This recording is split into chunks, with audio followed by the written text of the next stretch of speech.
Today I'm going to introduce AVerMedia's Versatico, a USB cardioid microphone.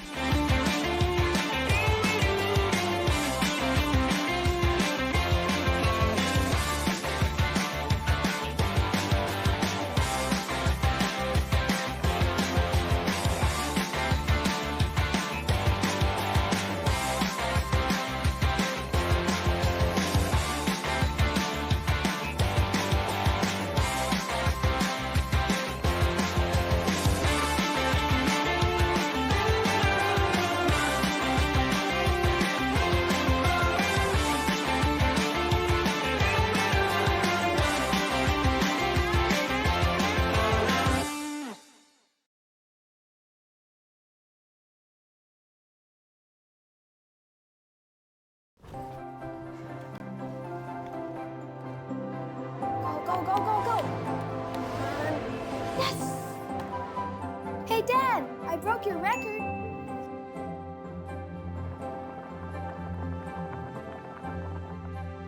Hey, who is back? Dad, you're back! Ready to sign you again? Yeah, sure. Shoot it! I'm dodging. Shoot it! Come on! Okay. AVerMedia. Yeah, One clip saves your every moment.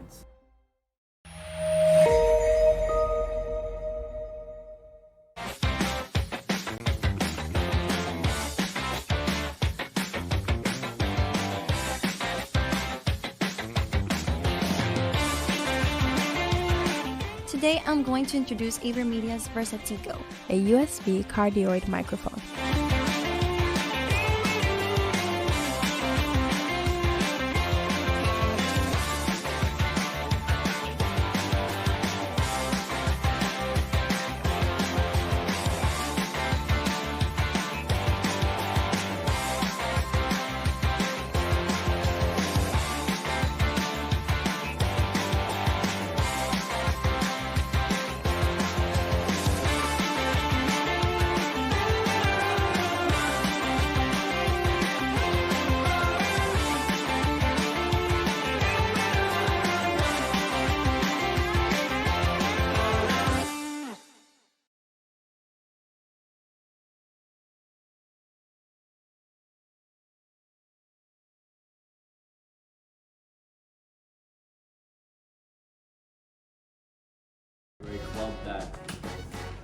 We're a club that's our goal is to encompass a competitive gaming scene.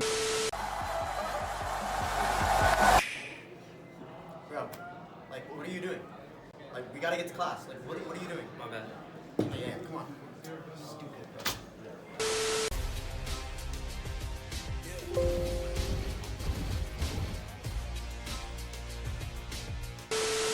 It literally said 27, I unplugged it as 11. Damn, you burned that shit. You burned through it fast. I loaded up the training grounds and it's over. Yeah. Huh. What my games should look like. Why?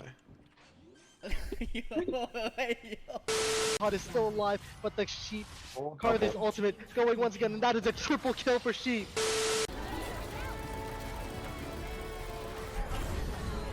Wait, he missed lamp. Okay, we can. Oh, I got one. No back here. I'm tilted in the TDM. It's over, guys. It's over. Join the party. Do I have to? Yeah, you have to. I gotta go in the DM. Go. There's 4 peeking me. Okay. Alright, once it queues, I'll go. Once it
Today I'm going to introduce AVerMedia's Versatico, a USB cardioid microphone.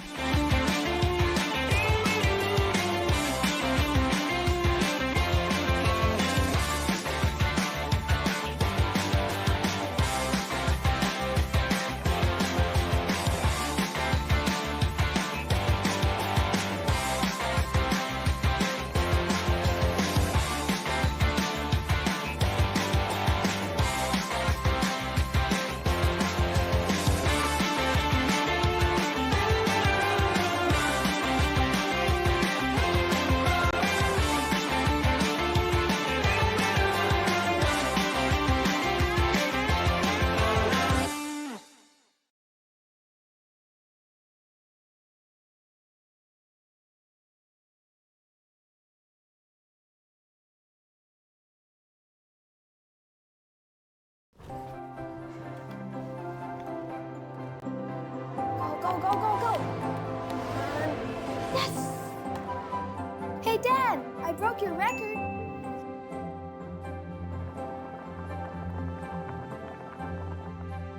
Hey, who is back?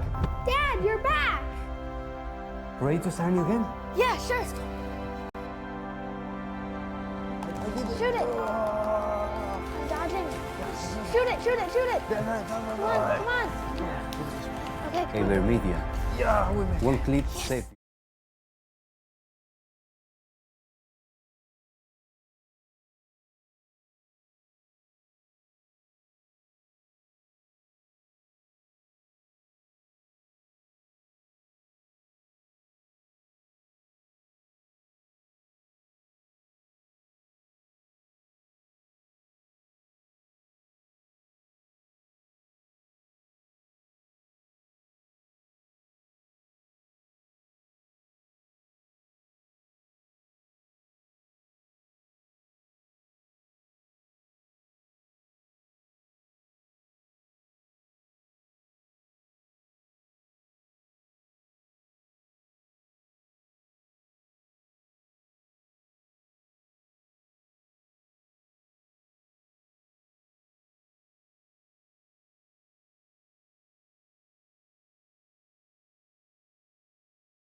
Right, so it seems.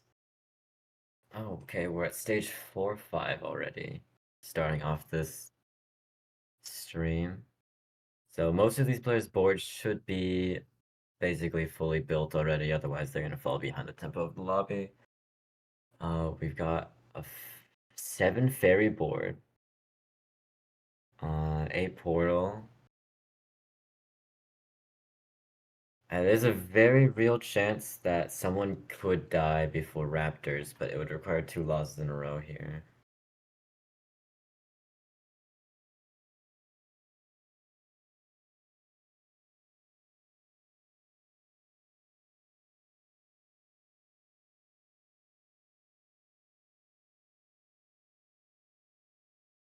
And that's gonna be a loss for OG Don Juan.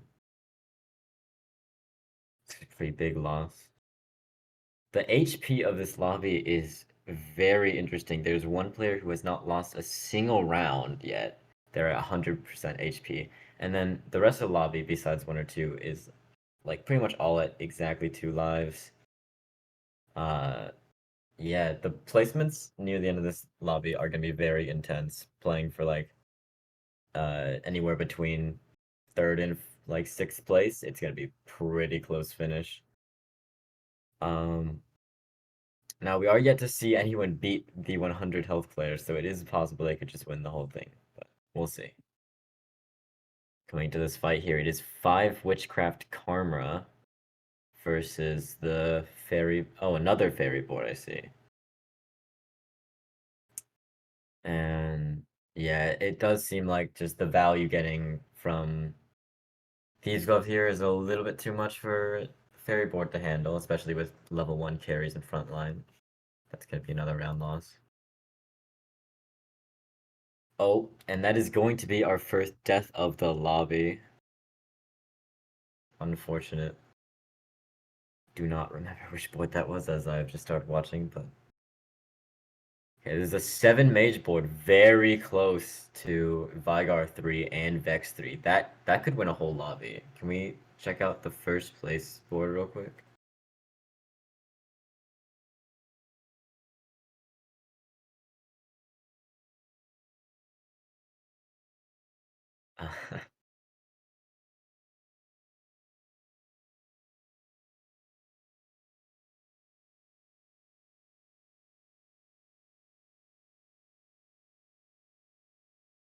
No worries. Can we just stick to that mage board? I would like to see the roll down.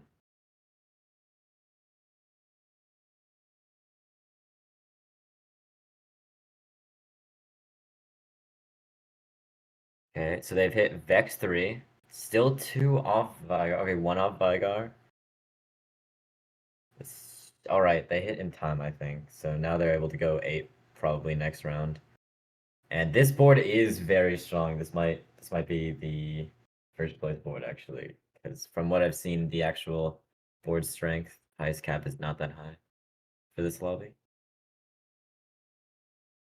And yeah, I do not see anything getting through this Vex front line.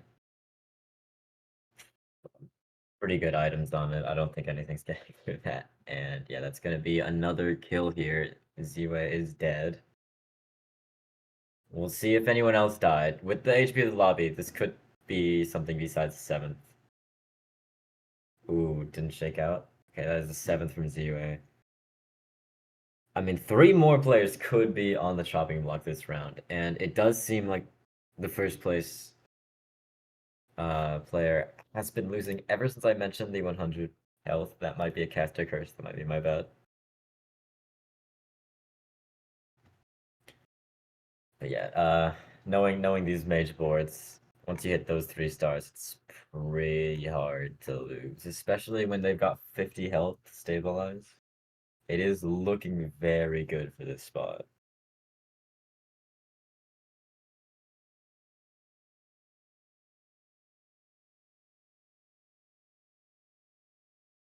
And that's just gonna be another round pickup from the mage board. And here we have, oh, okay, Warwick 3 carry versus 7 shapeshifter smolder. Interesting. It does take a while for Warwick to get through all that front line, but yeah, it is gonna do it. I think the 1-star smolder carry is just a bit too weak. Maybe explains why they've been losing rounds recently. Oh, this 8 portal board is win streaking. They have not played against the mage board yet. We will see how that shakes out. But we're down to our last 5 players, which means that this fight between 5th and 4th place at the moment is going to be close. I think both of them could die this round. If they both die this round, it is almost certain that's just how the placements will be. And the portal board is going against the ghost, I think, of the Warwick board. Oh wait, no, this that I think it's the real one. Someone's going against the ghost. Oh. Very close, but okay. He will pick up that win. So no 5th place death yet.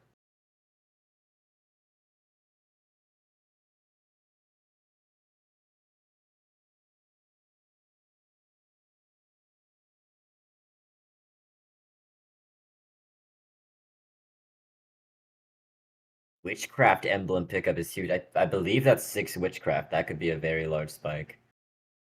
Now the question is, of course, is it enough of a spike to beat... Oh wait, the mage board lost last round. We didn't see that happen. Interesting. Ooh! Okay, a Morgana 2 pickup for this board is very strong, especially with that witchcraft emblem. And they do have the possibility now to hit 8 witchcraft, I believe, since they do have the 2nd spatula. They are currently missing someone. Oh, they're missing Zoe. It's gonna be pretty hard to find that one cause for now.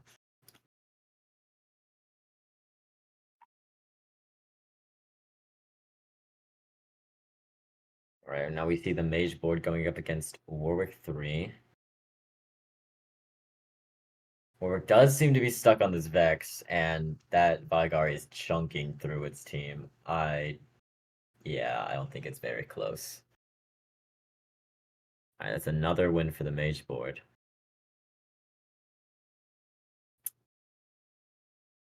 Oh, and that is going to be a 5th place.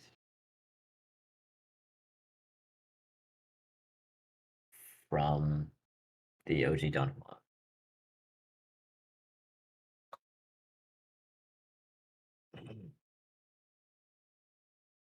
Alright, so the mage board has gone to level 8 and rolled down. I believe they're just looking for Nami 2 and Tarek 2 at this point. Not much to do, I think, from this spot. They're just looking for a charm every round to make sure that their Vigar is still stacking up. And they're going to be fighting the 8 portal board. Now, this is actually a very losable matchup for the mage board, as Ryze can hit the backline regardless of if Vex is still alive, which means it could get sniped in the backline and your Vex is tanking for nothing. But it does look like Vigar has the damage to get through the portal frontline. Oh, wow, okay, yeah. Vigar barely living there. That was actually a very close round, and they do live, so it is possible they could win against the mages later on, although mage does scale every round just from the charms. And that's another Warwick board win, I think.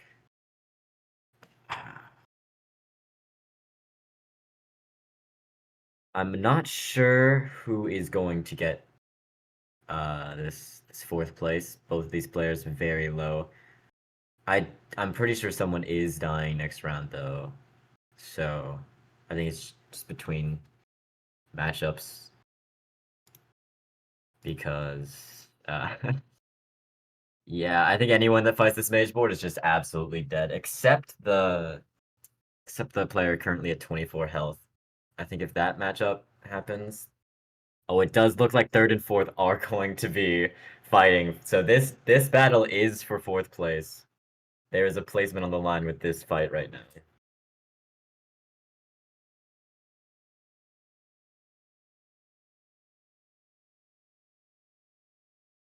But I do think the shapeshifter fight here is going to be a bit less interesting. Neither of them are going to die, and I'm pretty sure mage just always wins. But this fight, it's going to be close, I think. Ryze really needs the Warwick to be the only target left if he's actually going to end up killing this board. But the portal frontline does seem to be holding on strong for now. Tarek's still at full health, and Warwick is scaling up with that Archangels. Ooh. Okay. No, I don't think it's possible. Oh, if the Krug saves it, it would be yeah. That makes sense. It is just an insane spot here, I think, with the Warwick carry, with the Ginsu augment giving every single character on his board the Ginsus that stack armor and MR, as well as the normal Ginsu ability. It does seem like he started with building Warwick 3 without that augment, so it's pretty lucky to get that, I think. Alright. And now we see the Warwick board is going against the Mage board. Okay, this could be another death here. They did secure at least 3rd by winning that last round. Oh, Olaf jumps into the back line. This actually could be bad if the Vigar gets stuck on someone else. They are fighting each other. The Vigar will kill the Olaf. That probably means that that round is going to be a loss for the Warwick board. Although Vex is dead. It's getting close, actually. Oh, wow. Barely loses on the Mage board.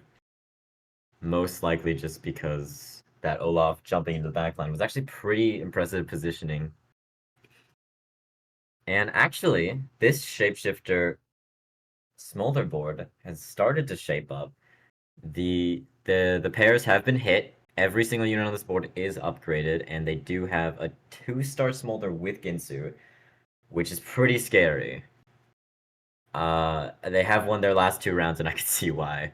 Especially, I think this last Whisper pickup was recent, and I think that anti-armor is helping a lot with this Varus too. All right. So it is going to be a fight between Shapeshifter Smolder and this Mage board. And the question is, how much damage can this Vigar do? Because the Vex will tank for a while against the Smolder. It's going to be a bit. But Smolder is inevitably going to scale up with the attack speed. Oh, and I think... Yeah, the Smolder board kills Vigar. And maybe even... Okay, no. Just the Vigar board. So that is the 7 Mage board actually going to lose out here to the 8 Shapeshifters. That is very impressive. And that means that the Warwick player has lived all the way up to at least top 2. Now, it is possible that they will live to actually first place here because they did beat the Ghost. Now, the Ghost board is going to be usually weaker than the normal one. But we'll have to see this next fight. It is, I think it's going to be close. Both of them have very heavy scaling with these Ginsus. But I think just the amount of health with the Shapeshifters, if they can tank this Warwick and Olaf long enough for the Smolder to ramp up, it's 100% going to be a Shapeshifter win here. Right, last minute positioning with this Olaf. If he jumps, it's okay. If he has to walk around, this is going to be pretty bad. Okay, he does jump.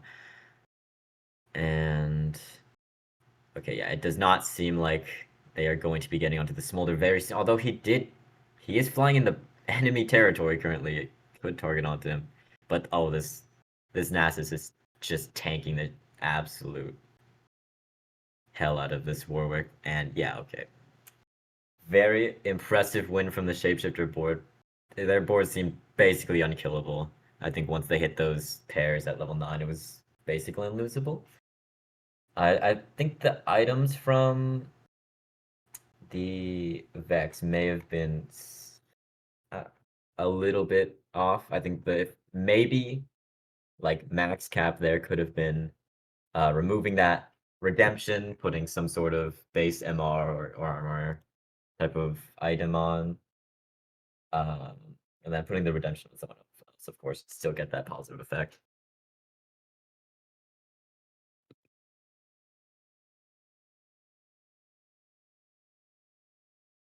We will be right back with the next game. We're going to set up for that now.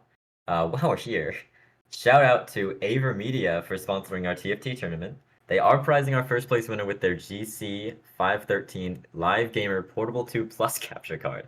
Their products cater to the need of streamers, content creators, and professionals seeking efficient remote communication tools.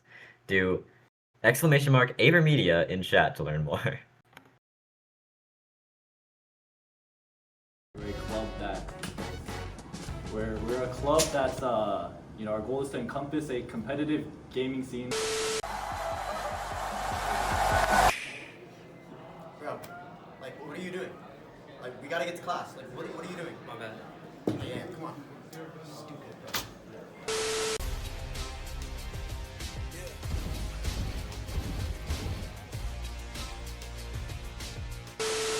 It literally said 27. I unplugged it as 11.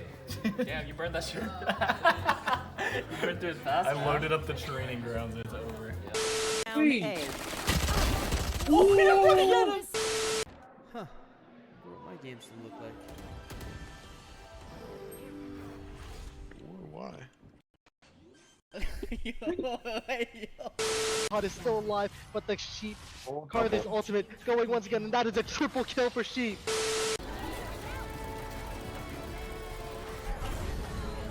Wait, he missed lamp. Wait, we can. Oh, I got one. No back to it. No back to it. I'm tilted in the TDM. It's over, guys. It's over. Join the party. Do I have to? Yeah, I gotta go in the DM. Go. though. There's 4 peeking me. Okay. All right, once it queues, I'll go. Once it...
Today I'm going to introduce AVerMedia's Versatico, a USB cardioid microphone.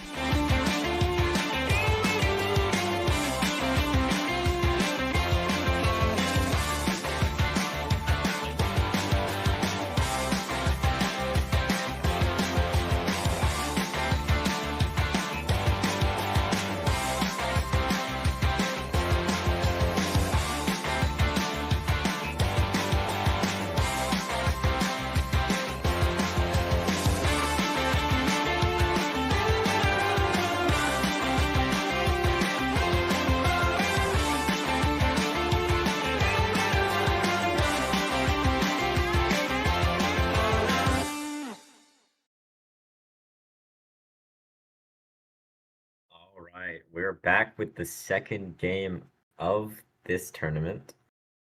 Once again, shout out to AVerMedia for sponsoring this event. Last game, we had a first place from TFT Gooning. Very impressive, and a second place from Bao. Now, the question is, obviously in checkmate format, they will need 16 points before they can actually win from a first place. Now, it is technically possible for this game to end on game 3 if TFT and Gooning does get 3 firsts in a row, but for now, all the players will just be trying to stack up as many points as possible with high placements so that they can get themselves into that checkmate.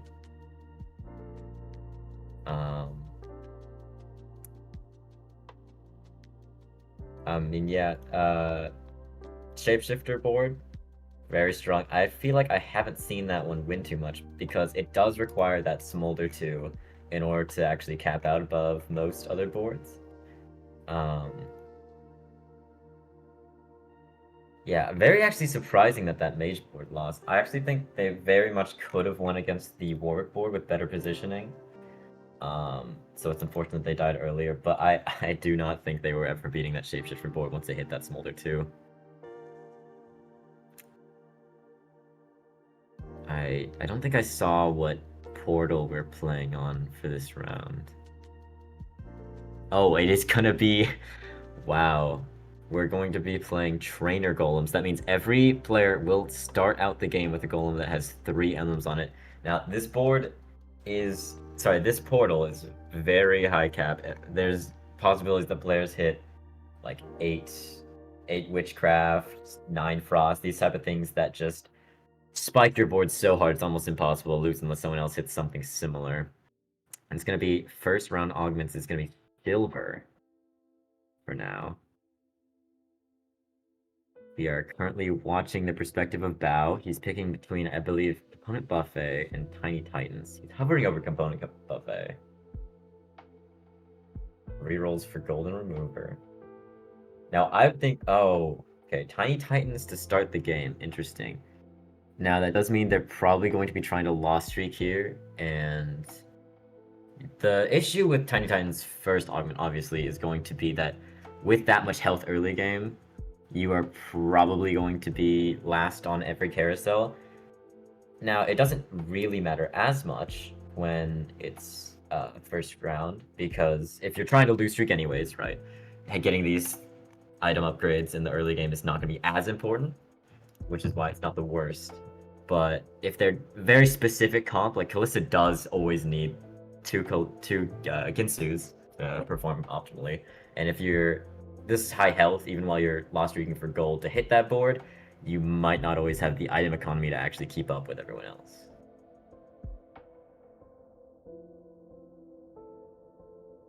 I am interested to see what people use with their Sentinel trainers.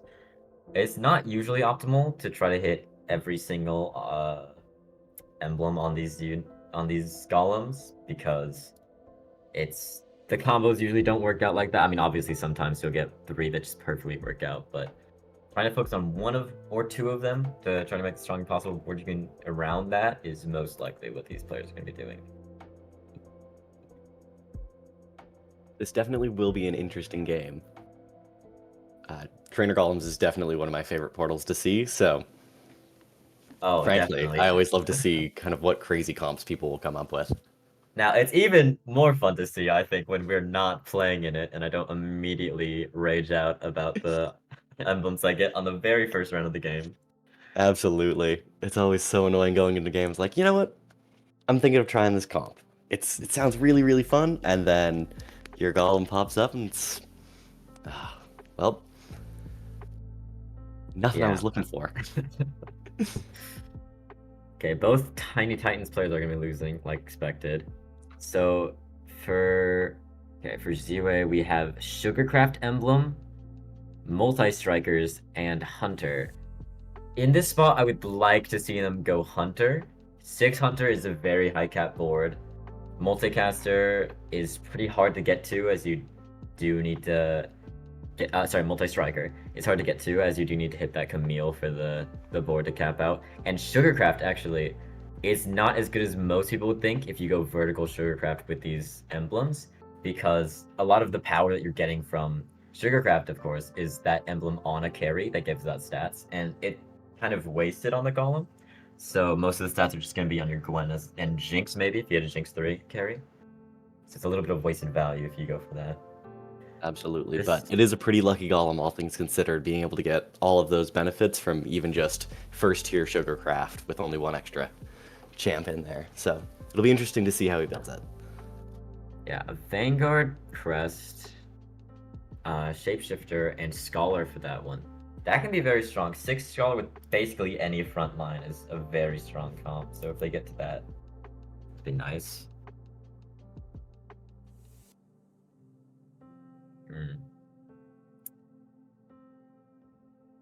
Okay. I'm not 100% sure which boards are picking up what items yet, as the game has just started, but these Titan players are going to be getting last on the carousel, like I was saying, which is going to make it harder for them. I do believe... Okay, yeah. So the current... that Vanguard Shapeshifter Scholar board is 100 streaking at the moment, and there is one other board also doing that. Oh, Pyro, Mage, Honeymancy. See, now this is the type of emblems I see and then want to FF immediately. Oh no. And that is gonna be a that augment with a lose streak. Not looking great spot for OG Don Juan here. No, a very difficult game to play. It'll be very impressive if they pull it off. Yeah, I mean, you know what? I'm rooting for them at this point, I think. I always love an underdog story. It's possible. Very possible. I'd be curious to see if they vertical Pyro, see where they can go with there, or try and just diversify as much as possible and hope they can 3-star some carries. I do think vertical Pyro is not as good on this comp as on this portal as well. Just like the same reason as Sugarcraft. Getting that Pyro emblem on a unit is very important, and it's kind of being wasted on the golem. But I mean, you never know. The golem carry. What? That is a rise on level 5 with Arcana, Vanguard Bastion. Now this is a little... Okay. See, it is a good spot, obviously, with this rise, but I am actually a bit...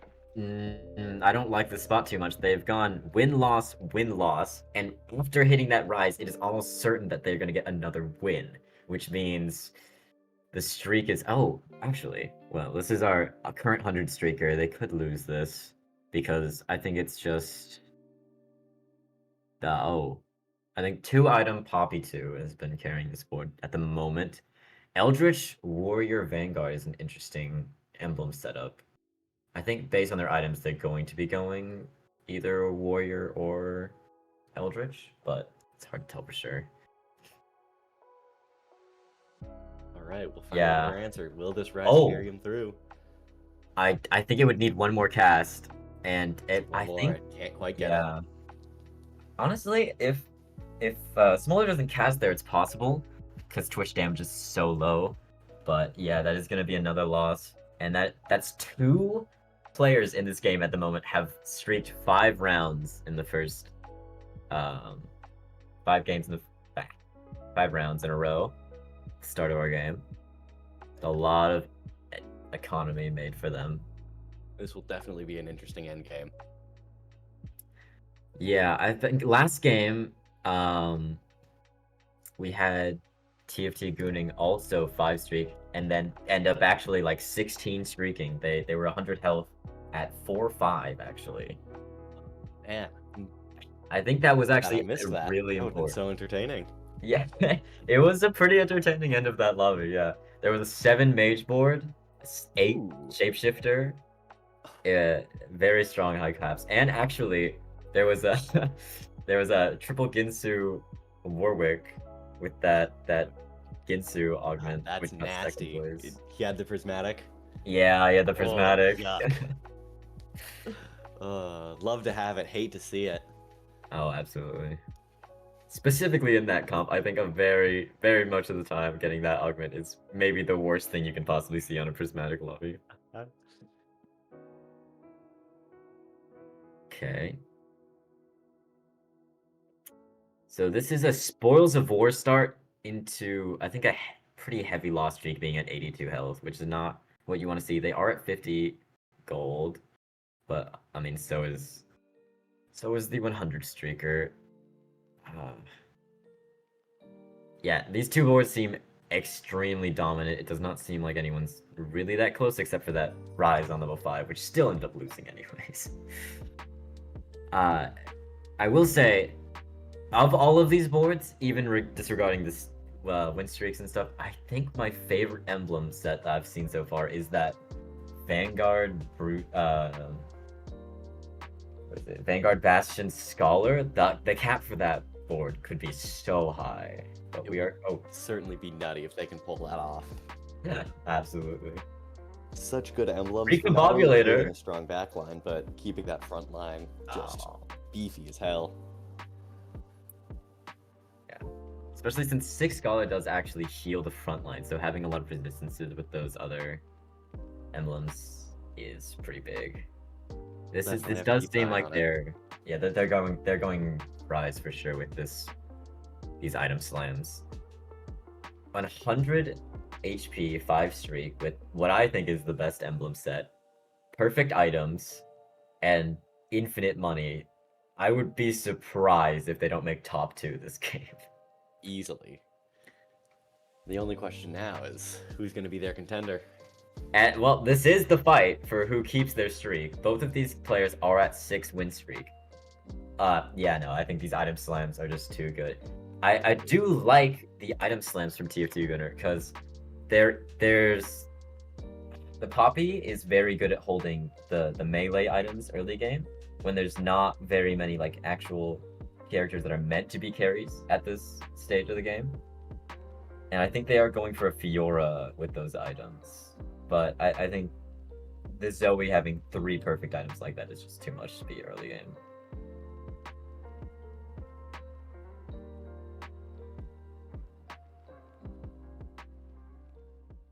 Okay, this is a Warrior Pyro multi-striker from Bao here. Golem. Yeah, and especially I don't love that I mean, I guess there's not really much alternative, but you can see here they're trying to put the Fairy Queen's crown onto their Jace here. I think Ginsu and the crown is such a good combo, but they don't have the ability to get that there. They're 100% going Callisto with these items and their current emblem.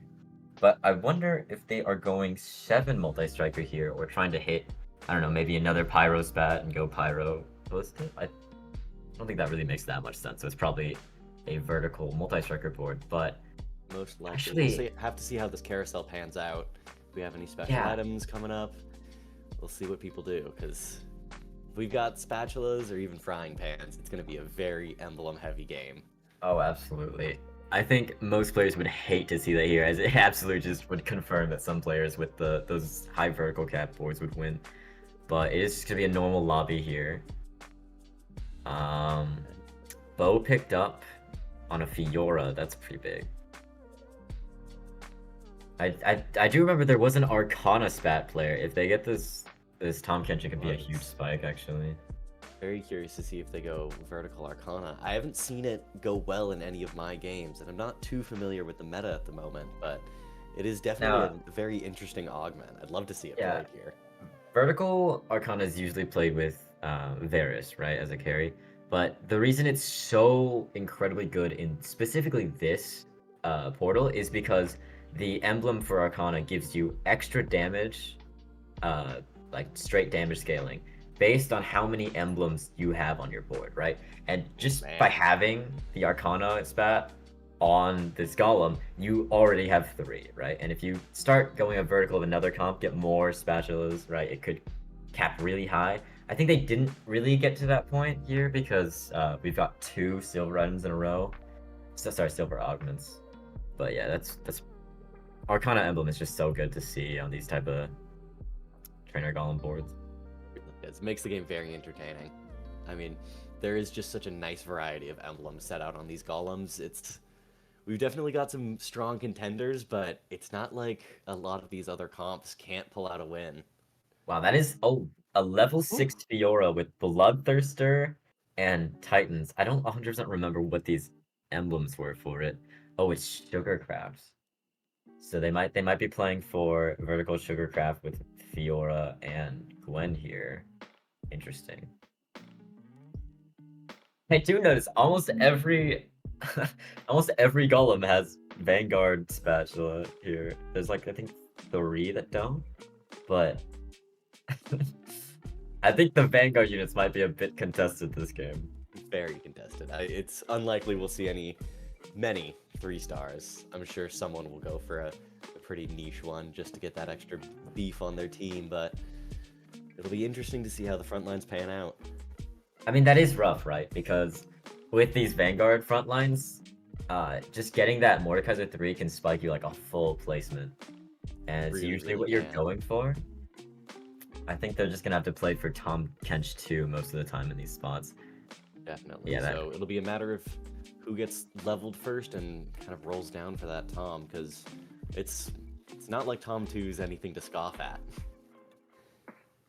Yeah, I think even just that Tom Kench one that we're seeing right now with that Warmox, I love the Warmox slam.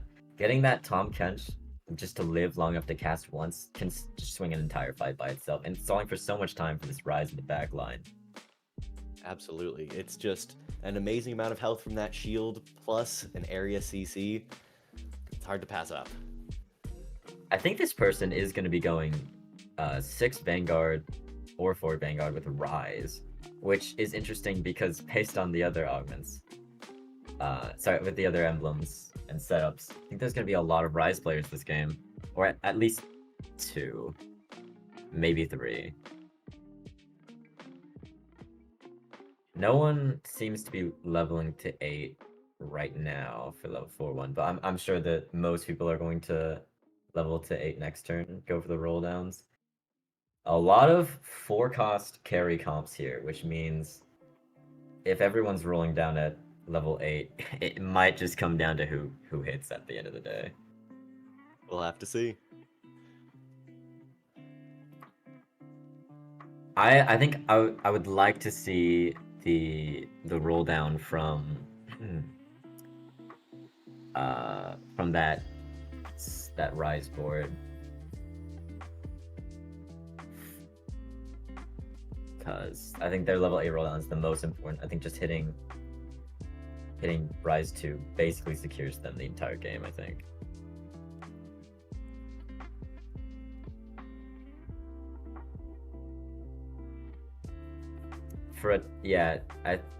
Tiny Titans.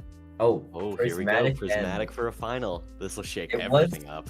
It was guaranteed to either be a prismatic or gold augment to end this. There is no possibility for 2 silvers and then another silver.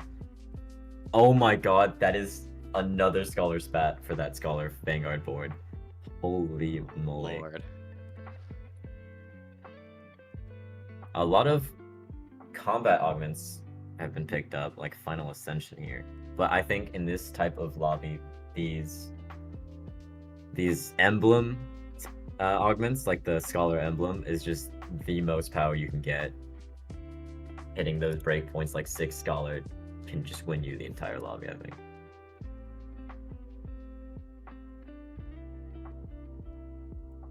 Right, not seeing too much switch up from most of the other comps. It really is just that's popping off. All right, see just how hard we start winning with this. This is a mirror match here. Both these players are playing Vanguard's Rise. I think what it comes down to right now is just the stronger front line with the board that won there. And I do like the items, Archangels and Ginsu. Although both items on those Rises, both sets are pretty good.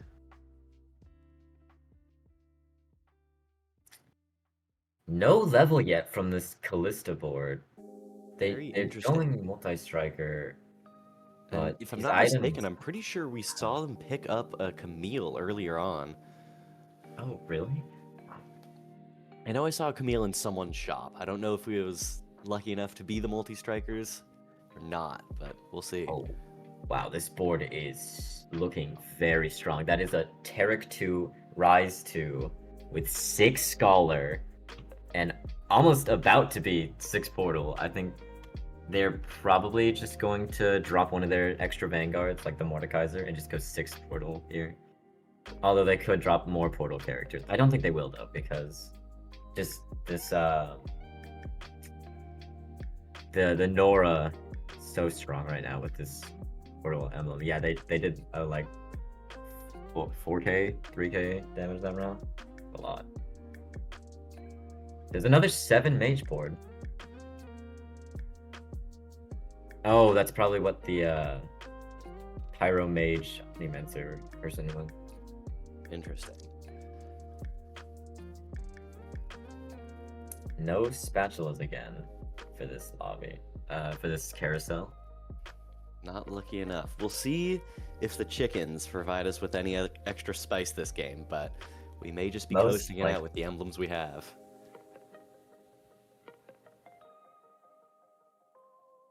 Yeah, I would like to check in with the last place board here from OG Don Juan.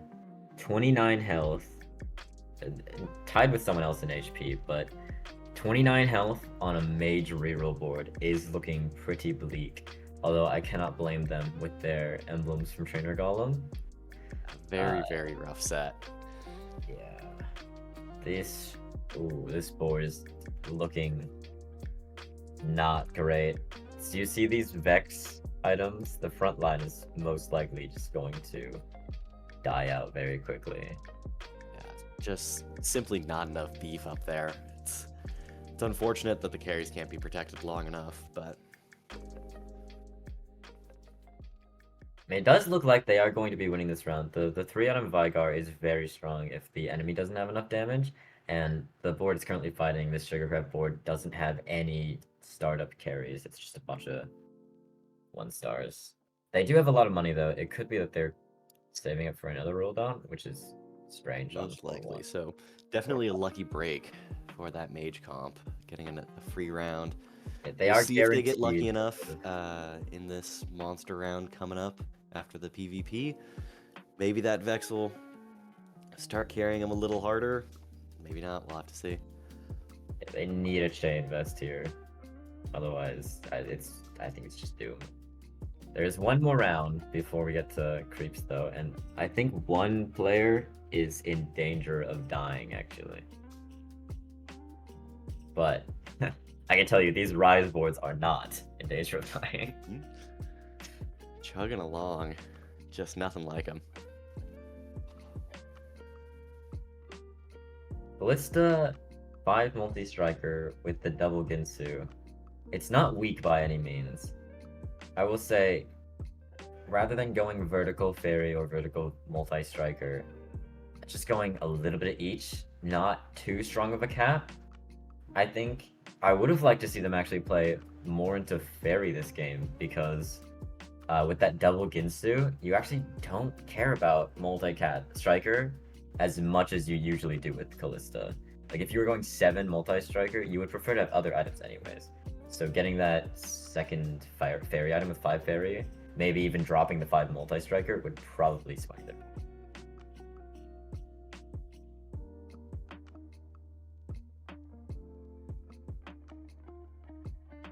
Alright, so for this creeps round, we're really looking towards some tankier items, more anti-physical for our 7 mage comp. Rises, pretty much both are decked out, so probably just looking to beef up the front line here. Yeah, this fairy board is currently rolling down. They're at 1 life at the moment. They need to hit right now. 40 plus gold and a Callista 1. They do only need 1 more Callista to hit, but it's going a bit slow and the round is about to start. Will we see it? No. No, not quite. Okay. If they... There's that stinging in the Callista just a shop, little too late. and then Let's see if queuing they can into hold the it out. Rise board. Oh, that's heartbreaking for the Callista player. I think that is going to be either an 8th or a 7th from Bao here. It depends on if we get another death from the current 8th place player. Yeah, there's going to be a heavy loss. And now, if Istinjin, if ISNG, YN just... Oh, they win their round anyways. They only need to just not take a lot of damage there, I think. And Alright. Vertical mage board. Popping in 8th place. No, that was the multi-striker board. Can we actually check out the mage board? They should be rolling down right now. No, they're pushing levels to go to 8. They've given up on the 3-star, even though they are currently 1 off from Vigar actually, because they have 2 duplicators on the bench right now. They're not gonna hit. They're just gonna go for this next round. They have double Ionic Spark on Vex. They did not get that Chain Vest I was talking about earlier. That will definitely be rough. I don't know if they'll be able to hold out. They might die this turn, honestly. And this could be another death this turn, actually. The Sugarcraft board, not very strong. Getting absolutely dominated.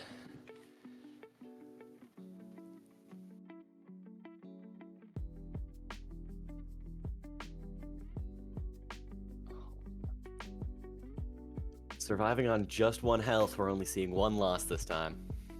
Yeah, and just 1 more unit living on that end board there would have just killed them there. But that is going to be our 7 mage board going to 7th place. Honestly, if I'm them in that situation, this could save a full placement if ISN loses this round, but with still 1-star carries, they could sell here to get that Fiora too, but that'll be 1 2-star carry going to the next round, and everyone else has spiked their boards, getting their carries upgraded, getting their frontline upgraded.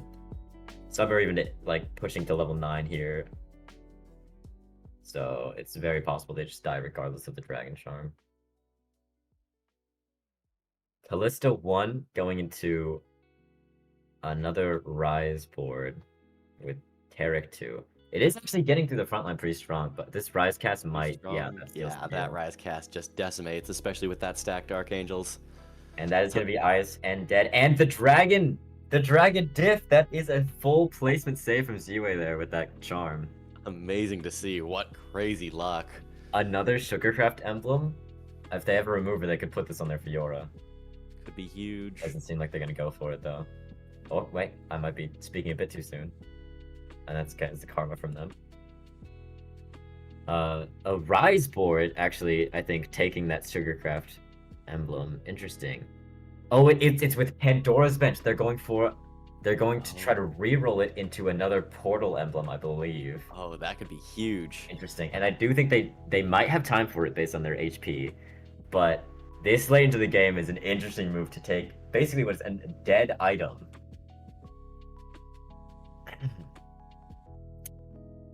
We'll have to see. It seems like this game is coming to a lot of luck. Only starting off a lot of those emblems, seeing how well you kind of roll on that with this portal, but also some pretty boring augments with a killer save with the prismatic, spiking a few of these comps. A lot of lucky rolls, a lot of unlucky rolls. So we'll see. That Rise board could pull off a pretty nuts board by the end of this game. Yeah, I think in the end it's just going to be down to these 2 Rise boards to see who really spikes harder. Their caps with 6 Scholar are a bit too high for these other players, I think. But The Sugarcraft emblem has defied my expectations by far. They're going to make it into 4th. And that does, unfortunately, mean, of course, that Firo is going to drop the 5th place here. But, I mean, if I'm the Sugarcraft player in this spot, I am so happy for this 4th place. I think selling for that Fiora 2 definitely saved them the placement up here. Not to mention that Dragon, I think most likely is the only reason they're still here. Absolutely, that dragon was basically a godsend. We're going to see now. Oh, this is Eldritch Board versus the Sugarcraft. This might be the end. That is. Oh, that's 2 emblems. That's 2 Eldritch emblems from Eldritch Board. If you get 3 Eldritch emblems and co-level 10, you do actually hit an unlosable board with 10 Eldritch. But I don't think they really have saying goodbye to the Sugarcrafts. Just yet. Yeah. Popping a 4th 4th place, though. That's exactly what you want from that spot.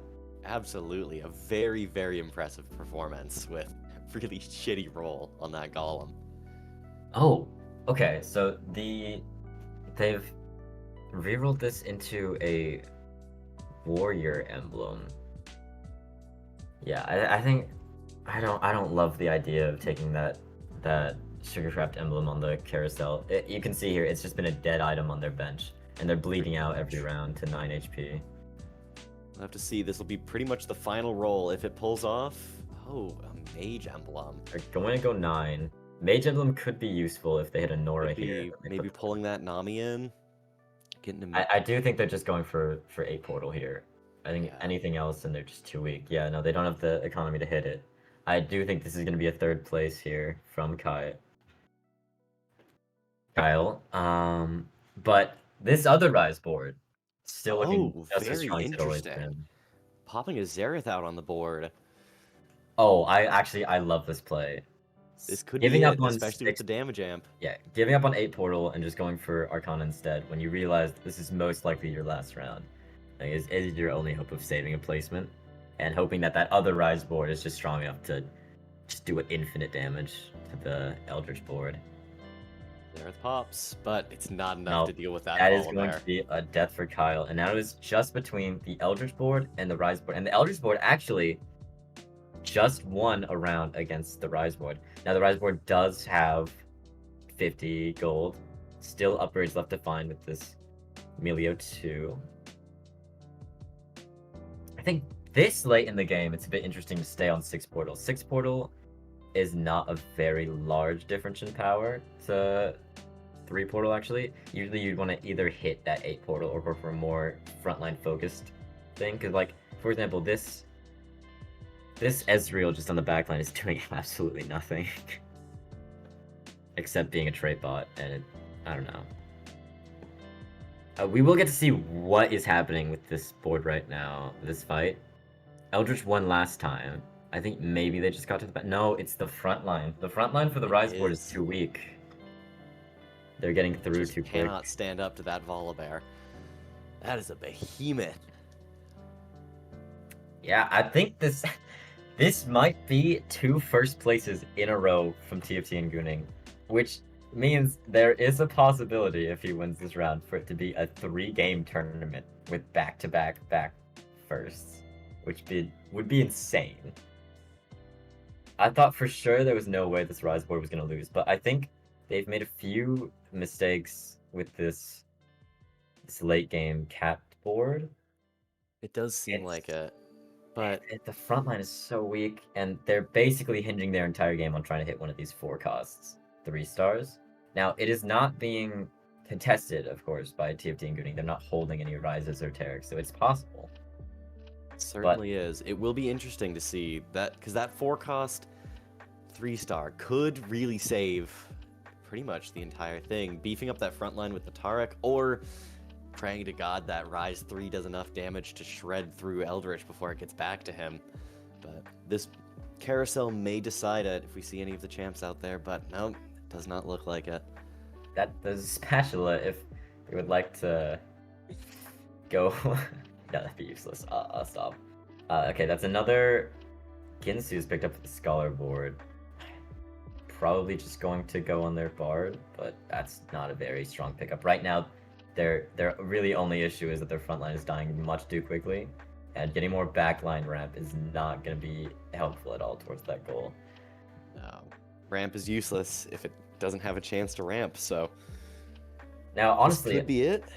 It is possible. I think at 1 HP left, at 1 fight remaining, they're going to sell and try to hit just all in on one of their 3-star forecast goals. But I think actually if they hit Rise 3, they probably might not even still win, because their front line is dying in like within the span of I think like 2, maybe 3 Rise casts, and I don't think even with Rise 3 that's enough damage. Yeah, they're 2 Rise casts, and every unit on the front line is already dead. And there's just too much health to get through with this Eldritch board. He can't do it by himself.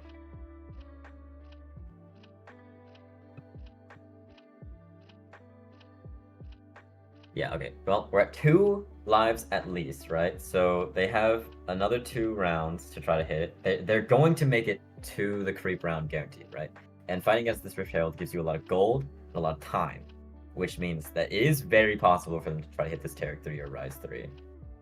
It's gonna come down to the rolls. I believe the better option is pushing for that Taric 3 with an extra Taric already in or on your bench, and the fact that Rise is already doing a lot of damage. It's really just the fact that he can't stay alive long enough. We'll see basically what the TFT luck gods will bring him. Yeah. If I'm in this spot, I'm basically already not looking at my screen, just praying to Mortdog at the moment. All right, here's a round. Final PvP. One more round, where the luck brings and then them. the game is going to be decided. They're gonna be at, I think, around 36 gold for this roll down. Wait, sorry. No, like 42 gold. It's actually not that much gold, to be honest. Hitting a 3-star forecast when you already have so many out of the pool it takes a lot of money. So it is going to be pretty lucky if they hit even in the spot. Here comes the gold. Let's see what Shelly gives. Not selling their Nami to make 30 gold. Okay, never mind, they did it. There it is.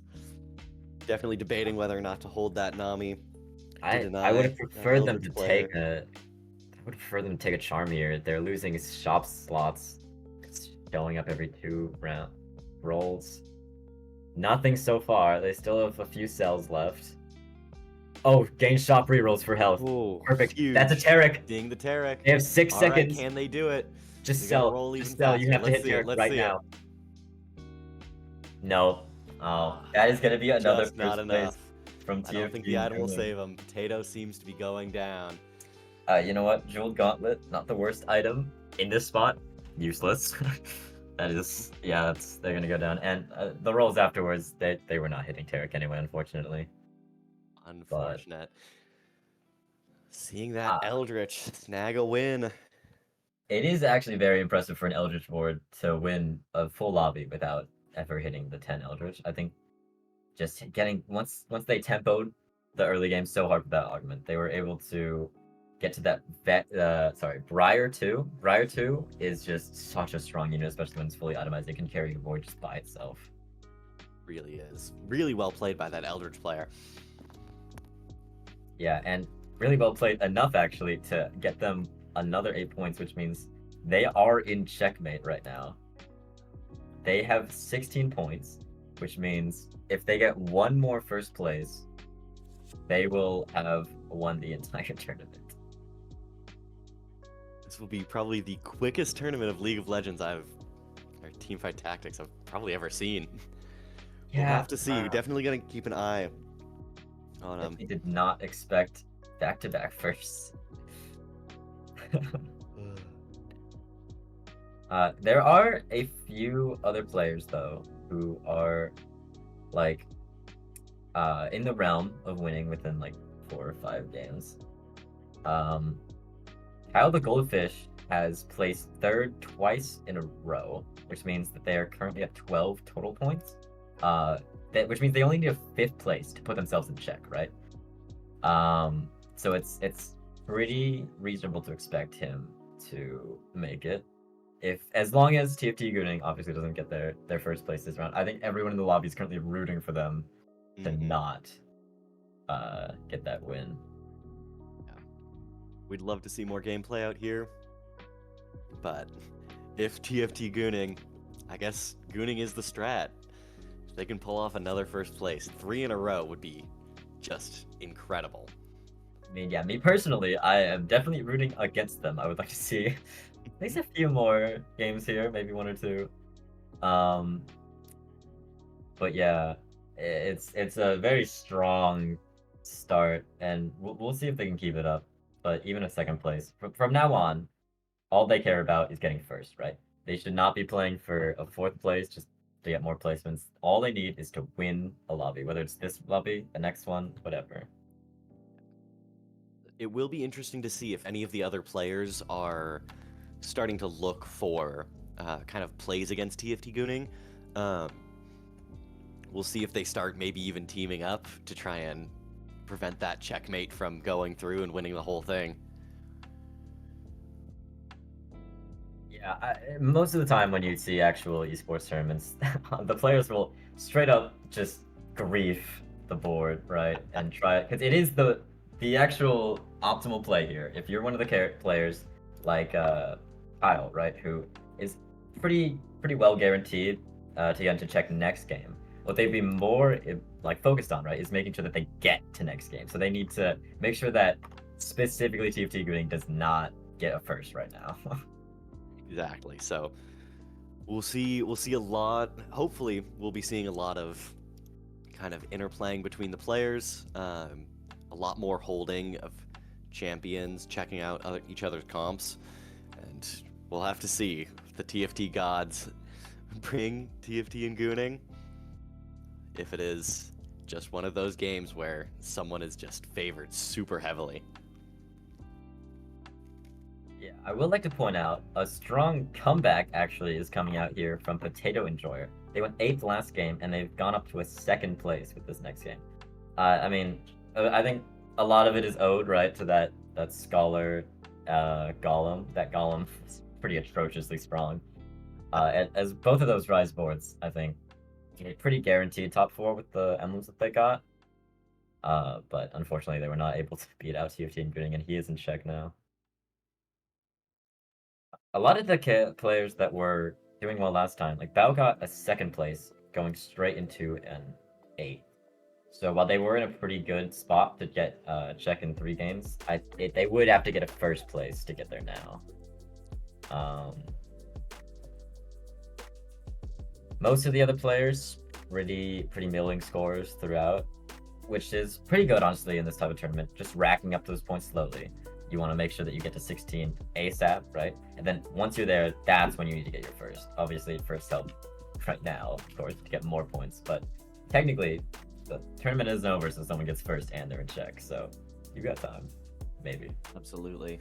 It'll be interesting to see how long they're able to drag this game out, if we'll see a huge comeback from even some of the middling packs, because for any of the uninitiated, TFT to win, all you have to do is place 4th or above, and so even if someone seems pretty innocuous, they can come back, cinch a solid first, get in that checkmate position, and basically take the game from there. Yeah, for example, Firo here has gotten a 3rd place, a 4th place, and then a 5th place, right? Not the best results, but that is 9 points total, which is actually enough to make it to check next game if they just get a 2nd place. So, but just getting those, not the worst, not going 8th or 7th type placements, you're like racking up those points, and it's very possible to win the lobby just on the merit alone. I do think the next game is going to be starting now. So, I mean, we're getting set up at the very least. So tune in to who can stop TFT and Gooning. Otherwise, we are done, actually.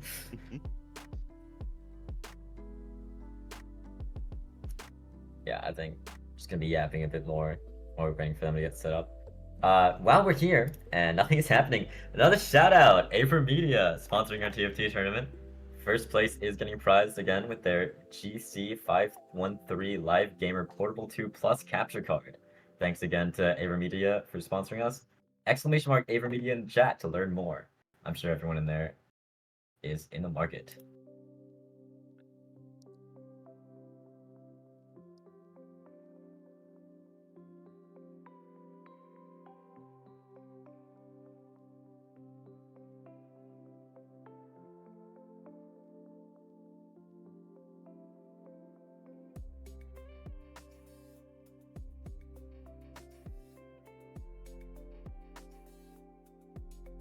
All right. Oh, we are going into the next game now, I think. All right, straight into it.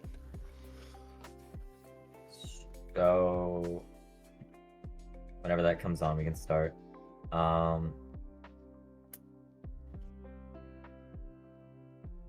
Okay, I didn't see the portal again. Hopefully one of them hovers over it, but okay, we're starting off with early game here. Not much to speak on yet until we get into that augment selection. No, a lot of standard strategies, kind of playing your shop, seeing what you can get. Yeah, overall, just trying to hit those 2 stars. Just the power of a 2-star 1 cost, just way more important than hitting any, any trait breakdowns at this, checkpoints at this time. Yeah, I'm interested to see what TFT and Gooning's early game is going to look like, because if they can get another 5 streak in, which they've done, I think, the past 2 games, they're in a pretty good spot to win this whole thing. And it's going to be golden augments for the first augment selection of the day. All right, coming in hot. School mascot taken. Interesting. That's going to be a vertical Eldritch board. Okay, Firo's going to go with Epoch, very understandable. Standard, most likely just going for another 4-cost board. 4-cost carry board. Oh, are they going to do it? Let's see. They might. 2 tanky? Come on. Come on. You know you wanna. Taking a while here. Oh. Nah, they go with heroic grab bag. Just gonna play a default reroll board here. I'm interested. This is technically the setup for Sega's carry, actually, if they want to go for it with that Poppy and the 2-star Blitzcrank. Getting these duplicators early game means you're probably going to be too weak to streak, because you don't actually get any combat power, because you're saving them most of the time to hit that 3-star. But you know what? They win this one. Very impressive. This is curious. I was actually pretty much expecting them to tailor their board to go for a lost streak, since they do kind of lose that early game power. Oh, scoreboard scrapper for TFT and Gooning, and they are purposely lost streaking. They might actually full sell their board. Maybe not this round, since they wouldn't hit 20 gold anyways. But if I'm the other players right now, I'm focused on. I would actually sell my board maybe to try to stop TFT and Gooning from getting his 5 streak. Because if he gets a 5 lost streak with scoreboard scrapper, he's in a very good spot here. It's very, very strong.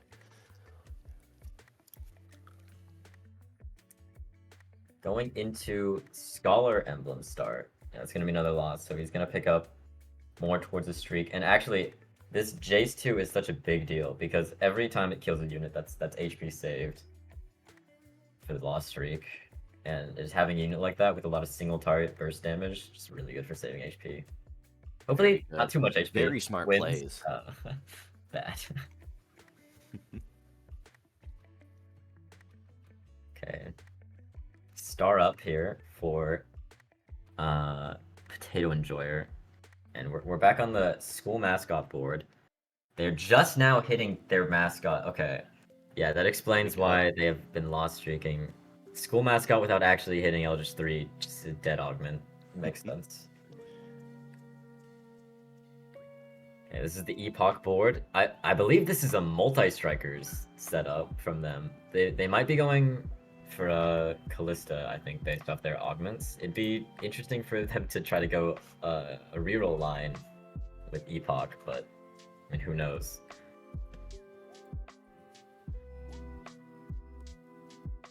Galio Hero Augment has taken. This is, I think, one of the least popular ones from what I've seen. It does require, I think, at least 2 Ginsus to work properly. And Galio is just such a contested unit since most people are going for that Vanguard early game, and it's just so integral to like Mage, Portal, all these comps require it.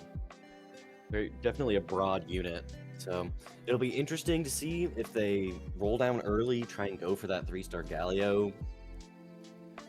The early losses are pretty nice though, allowing a lot better choice on the carousel for items and champions if they want to gun for those Galios. Yeah, specifically for the Galio Hero Augment, I think it's most important to try to loss streak early because you need those Ginsu, otherwise you're screwed. And as we're saying that, actually, this Galio board may have saved the entire game, as they've stopped TFT and Gooning's loss streak. They won their last round, which means they're not going to get that 5 loss streak that they're going for. That Jace 2 was a bit too strong, and it cleared that board. More than happy to see it, but question is, will that stop TFT and Gooning? We've seen a lot of really strong skills demonstrated, so I wouldn't be surprised if even that small bump in the road is going to be pretty light for him. Oh yeah, they're just gonna sell to make 30 and upgrade that unit. They basically can go wherever they want with this setup right now, right? They have no, like, they haven't really gone in any direction with any late game boards. Right now they're just focused on making money, saving HP. Maybe they did a bit too much on that part, but for now, just saving HP. And probably waiting till the next augment to see what they're going for, although they could just go up based off their items.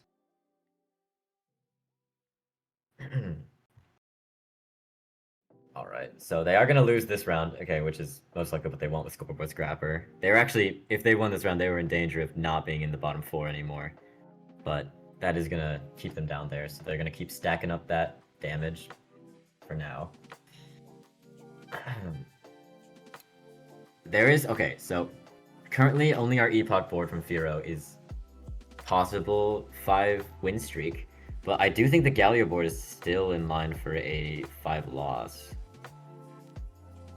From ISN.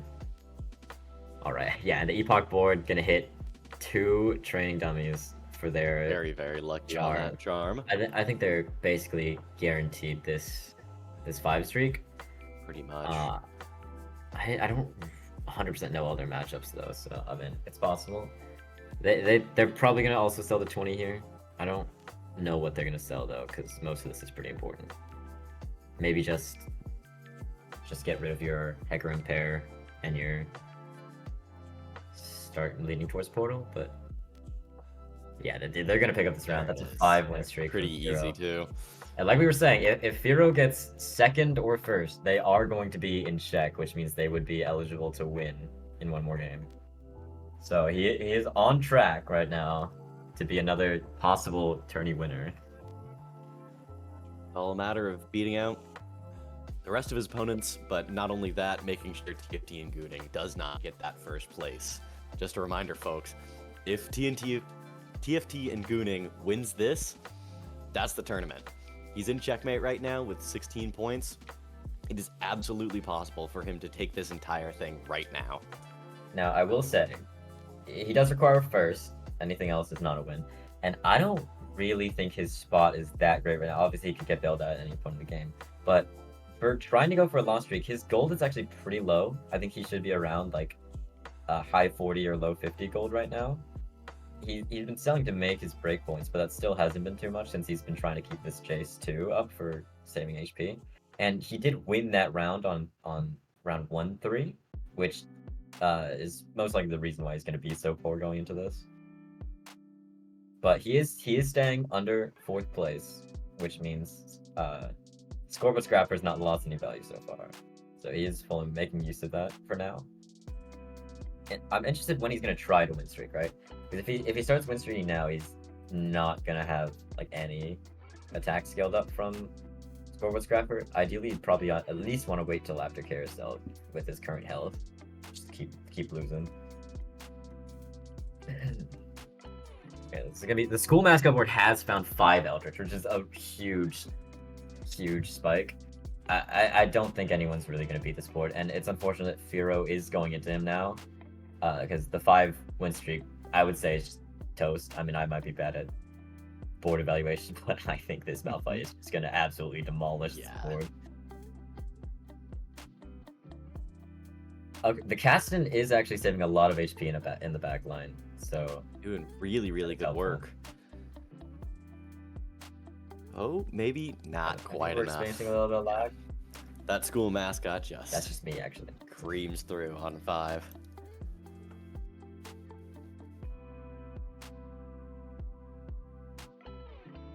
Alright, next augment selection is going to be gold augments.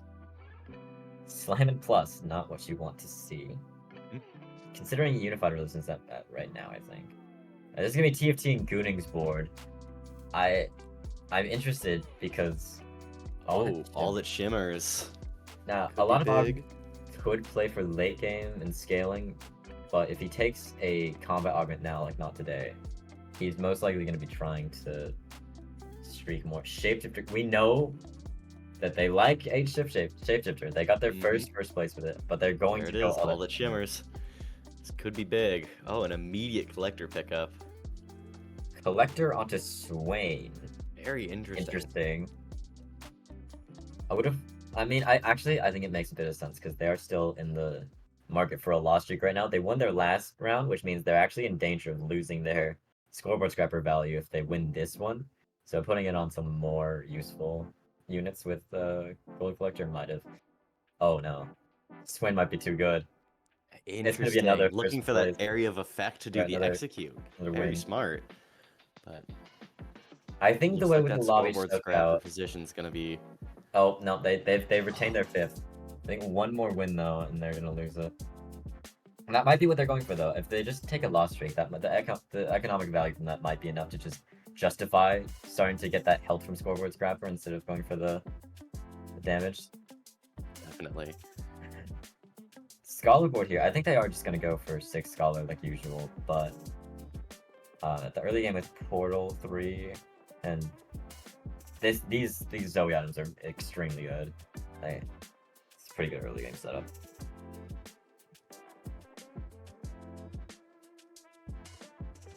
Okay, they are going into a 3-star. Oh my, that's a 3-star Draka on. No, I guess no one expects the banana. They have gone stars up, the star augment, straight into getting 2 duplicators, and I think they've just rushed these low-cost mage upgrades. This is probably gonna be a 7 mage board, and they're going for Rumble 3, Seraphine 3, and Soraka 3. This is not the standard mage setup. Most of the time, you're gonna go for Vigar and Vex. But I do like this board. I've played it before. It's not actually as bad as you'd think. The 1-cost mages can do more work than you'd expect, but the goal is eventually still to get that Vex Vigar 3 at the end. That's gonna be a Tarek with a glove picked up for TFT and Gooning. Interesting. Very interesting.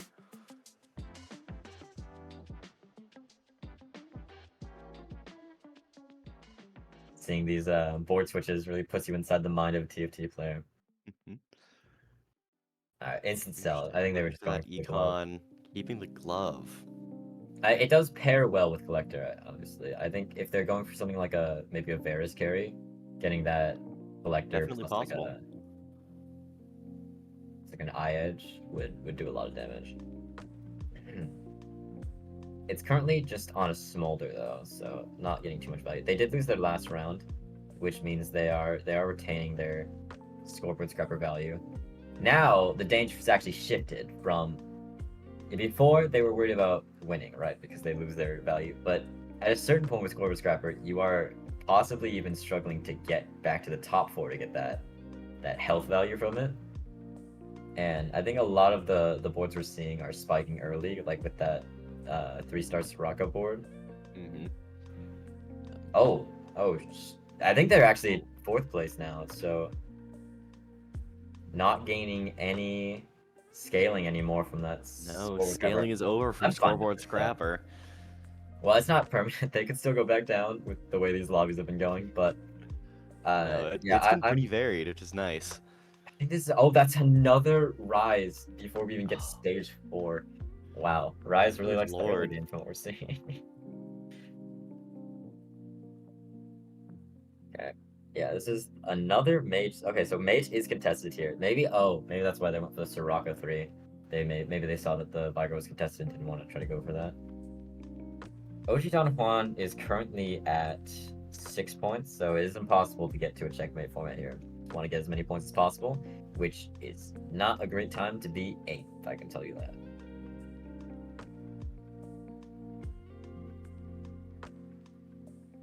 Alright, seeing this Vex do a lot of work, tanking an absolutely crazy amount of damage for this comp.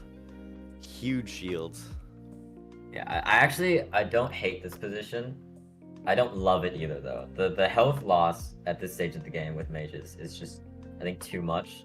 You need time for your Vigar to scale up and hit those 3 stars, and currently he's bleeding out to 40 HP. So he's in danger of going 8th this game, I think. Level 7, 50 gold, though, with he doesn't have a lot of time, but he has a lot of gold.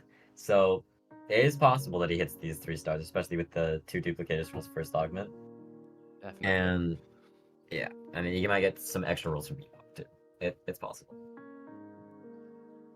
I think what I need to see here is if he doesn't get the Vigar 3 going into 4-1, the game is doomed. He needs a Vigar 2, so that he can save his HP, because it's possible that he wins rounds. Maybe not anymore with these items. Oh no. Alright, this is a multi-striker board for now that we're seeing, although I think it might end up being pivoted out here. Definitely possible. It's a very lateral board. A lot of low-tier augments activated. Yeah, this is just gonna be another Callista game, I think. Seeing from them, gonna slam steadfast. Okay. I'm not sure what their endgame board is meant to look like here. I think they're going for the fairy version of Callista, based on the characters they've been picking up, but they've been skipping all of their Callistas, so wondering what their plan is here. Doesn't seem like they're going for vertical multi-striker or fairy, so I mean, Callista Flex, obviously, a lot of things you can work with, but we'll see what they choose to. School mascot with, a Syndra 3 has arrived. Syndra got some buffs recently, and I think they've become playable. Nowhere near the atrocious Syndra meta that we saw at the beginning of this set. But I think it is a position where they can actually maybe win, maybe go 2nd place, though, with Definitely how early they fit possible. this Syndra. Alright, let's see. Final round of augments coming out. Another set of gold. I would like to see vertically inclined here. They need the combat strength for this Eldritch board. Okay, they're gonna go, you have my sword. Very interesting. And that's gonna be a Sterix gauge. It's not a bad item. I don't hate the choice, but it's not gonna be too useful unless they get to that level 9 and hit. Oh, actually, they're just going for Neela 3 here. Alright. Oh. So the item is good, obviously, on this Neela. But they're not getting too much value from getting that attack damage board strength for their entire board. Yeah, I think a lot of Eldritch's power is mixed between the 2 damage types, so it is definitely a curious choice, looking to empower just a few of your champions here. This is just getting no value from it, but the Nyla is very strong early game, and I think that might be, like, with this 2nd item and the Neela 3 might be enough strength to, like, streak them pretty far into the game. And if I'm Kyle in this situation, I actually agree with this. Now that I think about it more, they only need a 5th place to make it to check. There's no way they can win this round. But if they get 5th place or higher, they're guaranteed to be in check, which means just playing for as much, like, strength right now is probably the best way that you can get to that 5th at least. Definitely. And if they do manage to make it out, it's possible he was looking ahead for that Briar pick out, empowering that. We will have to see. Level 8 board here for multi-strikers, and they're holding 2 Dianas and have hit a Xerath already. This is a very eccentric Callista board. Very, very. Yeah. I'm pretty sure they're probably just going to go towards Preservers here, since they have hit that Morgana, which means that they're able to go for that 4 Preservers. But right now, just dipping their toes into everything. I think they're mainly focused on just hitting that Callista 2 right now, because until they get it, their board is going to be pretty weak, and yeah, they're going to lose this round, especially with a single item.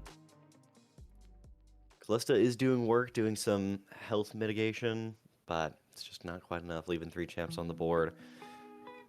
Yeah, and Firo does need a second or better right now, so they're going to have to stabilize their board soon if they're going to try to push for a board cap. I will note, TFT and Gooning has been winning the past few rounds. They're back down, so they're not getting the health from Scoreboard Scrapper, which is usually the danger of spiraling out to an 8th, but for now, they're on track to get back into this game. But on track to getting back to this game, meanwhile, there is someone who's on track to maybe getting out of this game. The mage board from OG Don Juan, currently at 17 HP. They're running out of time to hit their board at this point.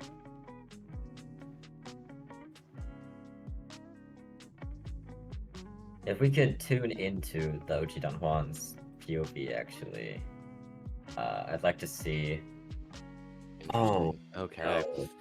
They've leveled to 8, so they're not pushing for these 3 stars. Although they have taken they started off with 2 duplicators and then pivoted off from that to try to go 8. I think they may have noticed that their HP was a bit too low and just given up on the 3 stars again, which is what happened last game actually. But that means it's almost impossible at this point for them to hit those mages. But the decision is working as intended. They are stronger now and are saving that. Yep. There it is. Like thoughts possibly. They're gonna pick up the win here. Stalling for time, but now with their economy, it's almost impossible to hit these 3 stars. All right. If we could tune into TFT and Gooning, actually, I'm interested to see if they've hit their board. Oh, they're just gonna push to level 9. They've gotten the Olaf 1 with the Ginsu, and interesting. And they have a Nomsy backline currently with 3 items, including a collector, and they've decided they're just gonna push to level 9. Which, if they can successfully do this, and then I don't really know which board they're rolling for. Maybe shapeshifters. Could be shapeshifters. Could be going for, I don't know, a Hail Mary Dragon 3. It's not the strongest in the world. Shapeshifters is one of those comps where if you can actually get to level 9, that's how you win, right? Because with that Smolder 2, and they do have the Ginsu set up for it, it can carry by itself. Yeah, honestly, I love these Nomsy items. Getting that Shojin, it might not be great on other units if he's currently playing for the... I mean, you can put it on Varus, but it's just so good for saving that HP, and he's made it back to the top 4, so he's getting that HP off of Scoreboard Scrapper, which is in turn getting upgraded even more, actually, because of the Shapeshifters board that they're going.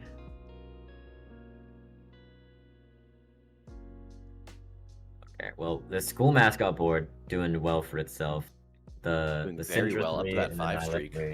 Yeah, I've carried him to a 5 streak. Now it's about pushing levels. If they can get to level 9 and get to that Briar 2, I actually can see a world where this beats out whatever Scoreboard Scrapper cooks up with that Smolder. Especially just getting that Volley Bear from the 7 Eldritch along with the Briar. That's basically just adding 2 huge carries to your board. Absolutely. And it would be pretty entertaining to see Eldritch come out of the woodwork twice in a row on these games. True, 2 Eldritch wins in a row. Maybe we have to reevaluate the meta. Probably not. Could just be these few portals, giving us some wild games. Alright, so the Callista board has hit Diana 2 and Rakan 2, so the front line's looking better, but they still very haven't hit strong. Callista. think the damage is just not enough, especially without that second Ginsu. I think boards with strong frontline are just gonna win out here. And I mean, speaking of the devil, this is gonna be a 6 Vanguard board with Galio Hero Augment just scaling up with those double Ginsus. They have a lot of time as the Galio's damage is currently low. It's not even 3-star yet. But with Ascension and the stronger frontline, and without that Callista scaling off the double Ginsu, I think the Galio might have time to clear There it this is. board. Yep, that Galio scaled up. Away goes the hell. Yeah, Callista 2 absolutely just makes the difference here. The Galio damage is not even very high, but the Callista just is not chunking through that Vanguard frontline whatsoever. There it is. Just a round too late, but that Callista 2 is going to set him up well. Looking at some other boards. All right. Up to Eldritch 6. Nice. All right, so there's another example here of a mage board, but just a bit more successful. I think, okay, currently, can we check in with Ziwe, who is currently in danger of losing here? All right. We've got a 6 Scholar, 3-item Diana, very strong items actually, but the issue I'm seeing, not a single 2-star frontline unit. And right into the Galio 3 right as they hit it. The round is hit. This could be rough. That hurts. Now, it's actually a pretty good matchup for Rise. Getting that scaling with the Archangels and just as many Scholar casts as you can. This actually does have the damage to get through that 6 Vanguard frontline, unlike the Callista And one. with the Galio not scaling up fast enough, even though the front line's very weak, not enough to peel through.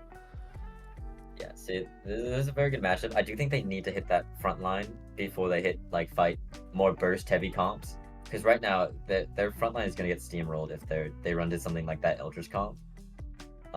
Compared to a more scaling comp like that Galio. And okay, the Callista 2 has been hit.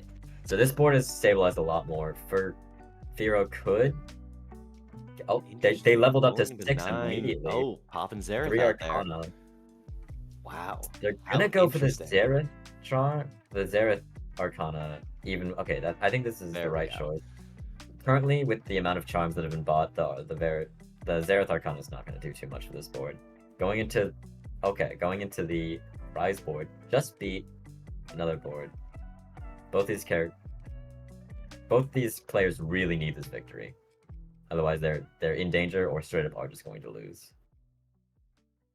Callista getting shredded back there. It looks like the Rise board might take the win. Yep, there it is.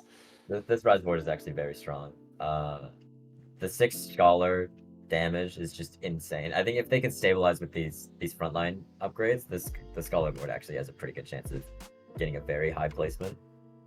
All right, a very interesting carousel. Looking, there you go. That Morgana got picked up pretty early on. The items don't seem to favor any comp very heavily. No extra Ginsus. No particular carries for most of these comps either. I'm not gonna go for the Taric from Ziwe. Interesting.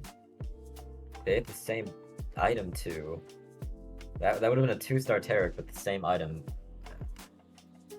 Maybe it was a misclick. Possible. Well, I mean, now is the time. They need to hit these roll. They need to roll for these frontline upgrades. I don't think an itemless Recon 2 is enough.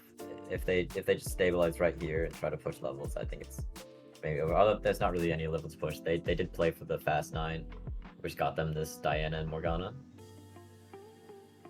We'll see.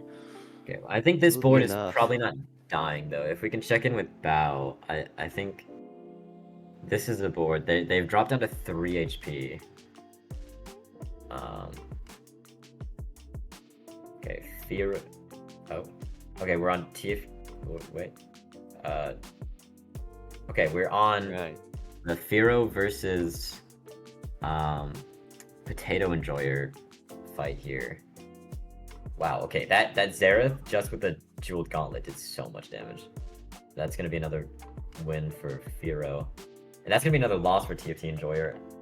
I do think the question for this lobby right now is if anyone can spike cap their board high enough to beat the Eldritch comp, because it's very possible to out spike Eldritch, but the amount of tempo that they have at the moment is just quite a bit. So they don't have very much time to cap their board since this Eldritch board is basically winning every single round it fights. Although Pretty much. It was good to there's see, though.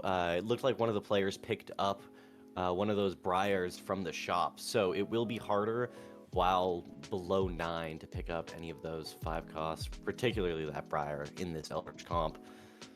you can see them pushing for the level 9 right now with the amount of gold that they have, and they're not spending it. They're most likely just going to hit it immediately on stage 6, and then probably hit that briar for that 7 Eldritch, and that's going to be the question of, like, can you beat that board? Because that's a pretty high cap, but it's not the highest. And Not the yeah, we're highest, going to but see... Right now it's the falling off highest a we'll bit. see right now, for sure. Because I think this Galio board loses at the moment if they had that 7 Eldritch. So this is definitely a good time to fight them. Absolutely. The Scholar board actually is win streaking. Maybe I'm eating my words actually. Oh no, okay. Yeah, that Diana 2 is insanely huge. strong. This 3 board. items as well. Holy moly. They've got quite a bit of money too. They got cash in the bank to try to hit that Morgana 2 and Tarek 2. I don't think they're gonna go for that level 10 spike. With 19 health, it's just too ambitious. Just hitting those upgrades like that Melio 2 just would be so much more. And you need to have that money to roll for those charms, combat charms in this stage of the game. Yeah, well, this spot looks pretty secure. Let's check in with TFT and Gooning. Yeah, there it is, Targ 2. This is their last chance to stay in, and they've leveled to 9 and are rolling down with 80 gold to try to hit their board. Man. They've hit the Smolder. Smolder 2 already. They have it for sure. They need to get these items off of Nasus though. The Nasus is holding Smolder items. Okay, yeah, there it is. Okay. Could be pulling up before he hits terrain, but that was a pretty impressive roll down from very, TFT. very impressive. At a blazing fast speed too. And okay, they get the red buff. This is just for item value because dragons inherently have that anti-heal in them. Now this is a very strong board from TFT and Gooning. They have that 2-star Smolder, which can just win lobbies by itself. They've got that 6 shapes. Will it be enough to stop this Galio? It's gonna have to shred through the Nasus first. Won't be enough, but actually that was very close. A bit more tankiness from the Galio board and it loses, which is not what you want to see from TFT and Gooning because there are stronger boards than that Galio board. I think currently, if TNT and Gooning comes into this Scholar board, I think they're dead. That might be it, yeah. This is actually shaping up to be a first place fight between the Eldritch board and the Rise board, I'm pretty sure. Because if this Eldritch board can hit that Briar 2 and maybe get like 3 items on it, I think that could win out. But currently, I don't think anyone else is really in position to take the first tier. Not quite. So, I mean, it is I kind can of a see a rematch miracle. from last time. Rise v Eldritch. Yeah. Let's see how it pans out this time. So TFT and Gooning is going to fight the Ghost board of the Scholar board. So it is better chances to win than if they were fighting just the straight up Scholar board. Frontline actually collapsed pretty quickly. Very fast. Okay. Last Surge is more burst heavy, which is pretty bad for these comps like Scholar Rise, where they really need time to get these casts off. But I mean, there's no way to really know how the actual board would have gone. Ghost board is going to be weaker. It's actually getting kind of scary. It's very possible that TFT and Gooning wins this. They need to die soon. Although 7 streak for the Scholar board, they're definitely in the best position for the lobby. Oh, do they know? I don't think they know that Moonstone Renewer is supposed to go on the back line. It's okay. Still a pretty good pickup. And they're currently, I think, going to fight the Galio? Or... No! Oh, this is a fight between TFT Gooning and Eldritch. Yeah, this is one of the chances to knock TFT Gooning out of this lobby. They have hit the Volley Bear from 7 Eldritch. And yeah, that is Smolder gonna be dead. I think this is... Oh, wait. Wait, let me not speak too soon. Briar does have a Bloodthirster. Not gonna be enough. Alright. Not quite. And the lobby is safe. We're going one more game at least.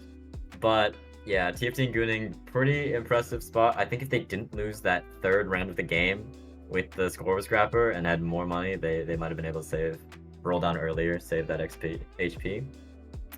But this is gonna be at least second place from Kyle.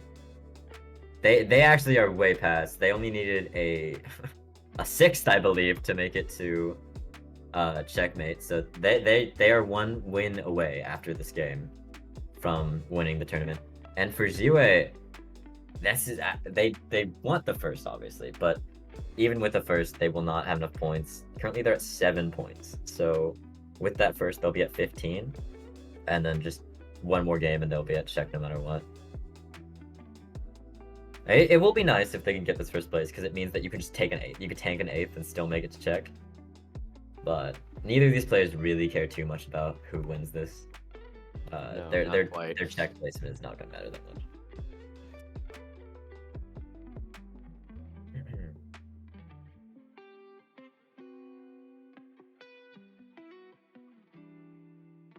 That Rise shredding through here. Yep, Yeah. there it goes. Rise damage is a bit too much, and that's going to be a clean, like, 10 streak to the finish place. That with is very, that very Rise impressive. damage. Crazy turnaround from getting so low. Yeah, that 6 that 6 Scholar Rise board is just such a strong capped late game board. All right, so we've seen both sides of the coin, an Eldritch win and Scholar Rise win. Let's see if we get any more variation in this next These matchup boards here. have not been too varied. I'm noticing that people are trying to play Callista, but it has not worked out very well, like, ever. Just falling flat on its face every time. I'd like to see a bit more, like, leaning towards the verticals, like the Fairy or Multi-Striker verticals for that comp. Because currently trying to play the Callista Flex, they're just not hitting the Callista early enough for that really to tempo out for them, and then they're just bleeding out to a 5th or 6th or something like that. Although not the worst strategy for this type of competition, they're still getting those points with that Callista board just from, you know, getting to like 5th or 6th. Better than 8th.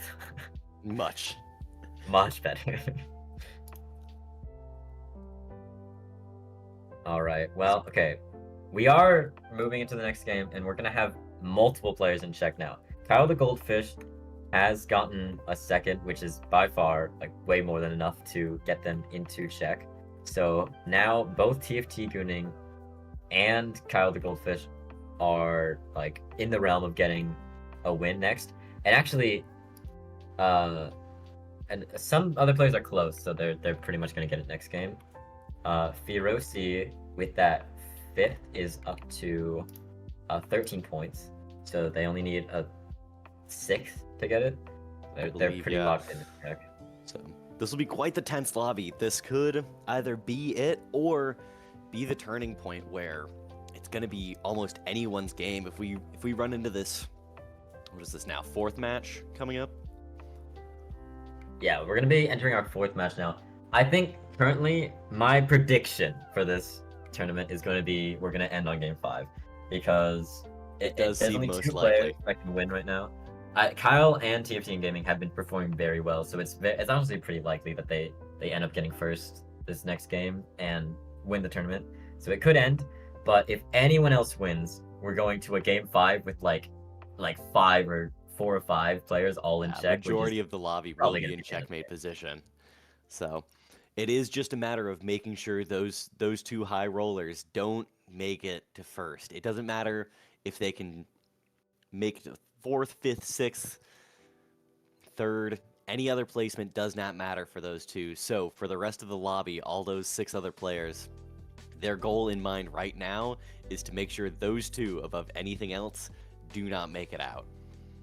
Yeah. And there are a few players who aren't really focused on that, like, they just need first, right? Because, for example, Potato Enjoyer, off of that 6th place last round, they're at 11 points, which means they need a pretty good placement to get in, but it's pretty possible. Sorry. ISN got a 3rd last round, which means that they're actually up to 12 points. So they're pretty much in the same realm. But the OG Don Juan currently at 7 points because they have gone 5th, and then 7th and 8th, which is pretty weak start to the... It's almost hopeless at this point, right? Because they need 2 more games, at least, just to get into check with pretty good placements. But, ignore me. We're going to the next game here. Here we go. All right. Picked up Golden Prelude for the Portal. A unanimous vote, too. So... yeah, I'm glad democracy wins. Ooh, Wukong and Vex. Those are really good early game characters to get. Very strong. Could be looking at a win streak coming out of that. Yeah, if they can get some stuff in the backline, those units will pretty much just not die if you play around it correctly. We'll see if any other players are in a pretty good position to streak here, but... Yeah, I mean, Golden Prelude, right, is the type of portal, just having that knowledge where you know the gold item is coming next. Something a lot of players will try to do is like hold those units that have hero augments because you know it's pretty likely that you'll hit one. So just like keeping that like Nunu on your bench or like holding your poppies is a pretty good way to get like an early 3-star hero augment that could just like spike you pretty far into this game. One more round of creeps and we're gonna see if that happens. Something I'd like to see that I haven't seen any of, which is that Jinx reroll. One of my personal favorite comps, and with the Wukong early game, they might go for it. I'm hoping, but no, these items are not looking good for it, so maybe not. No, not at all. Alright, first augment selection. Let's see. Here's the hero augment. Already we see that hero augment coming out, yeah. Ooh, press rolled the away, attack. though. Epoch. I think the smart choice here is probably just taking that Epoch and playing a open board, tempoing early game. Let's check in with some other people's augment selections. OG Don Juan is taking Scholar Emblem. We've seen that do very well this tournament. This is Fairy Emblem the first time as well. Looking Vertical to make Fairy an carry. picked up. Maybe they're listening to the stream and they heard me talk about this and they want to test out my theory, which would be appreciated. I'd love to see it too. Thanks, Kyle. If Kyle wins this round and then wins the whole tournament, I think I win the tournament actually since I called it, but up to interpretation. You'll have to ask him for a picture with the trophy. All right. Oh, Feeding Frenzy from the Hunter board here.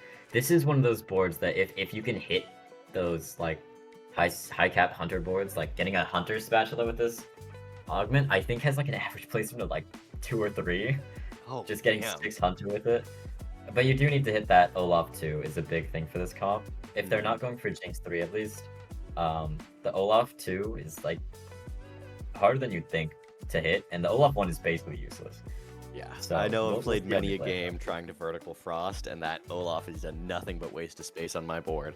I swear he's not even like contested, and he's like rarer than the other units for some reason.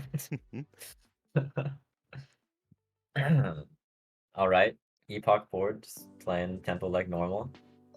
Could we see any of the other boards for the augment selection? I'd like to see what other people picked, ideally. Scholar Crown. We've seen these already. Okay, Ionic Spark with the item augment for it has been picked up.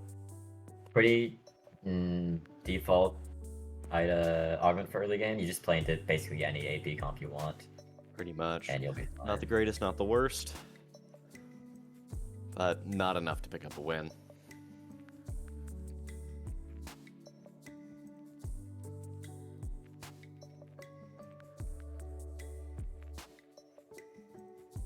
Alright. It's honestly looking pretty winnable, streakable for this board. They could get 5 in a row. Playing for that Eldritch board, interesting. So they're selling their upgraded units and going for the extras. Okay, I like that they're keeping the Wukong, because that's a lot of their front line. They haven't slammed any items yet, but they were hovering that stairs. I believe they're going to slam it if they think they're going to lose. But this is actually a very good spot to try to 5 streak here.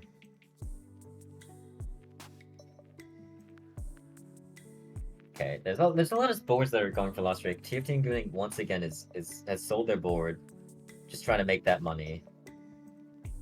Once again, just keeping an open board. So we don't really know what they're gonna try to go for this game. They could really go for anything. I think with that needlessly large gem though, wait, is that? That might have been a locket. I'm not 100% sure. If it is a needlessly large gem, they would probably be going for something like Rise or Karma. Those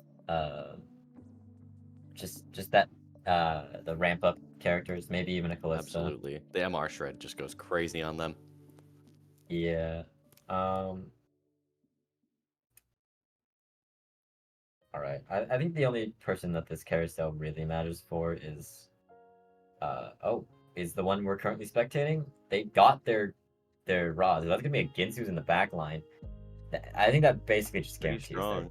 the Another thing to 5-3. note, though, there was a frying pan out there. It was picked up. Oh. I couldn't quite see by who, but That we'll could see. change the lobby a lot. That emblem could be a turning point.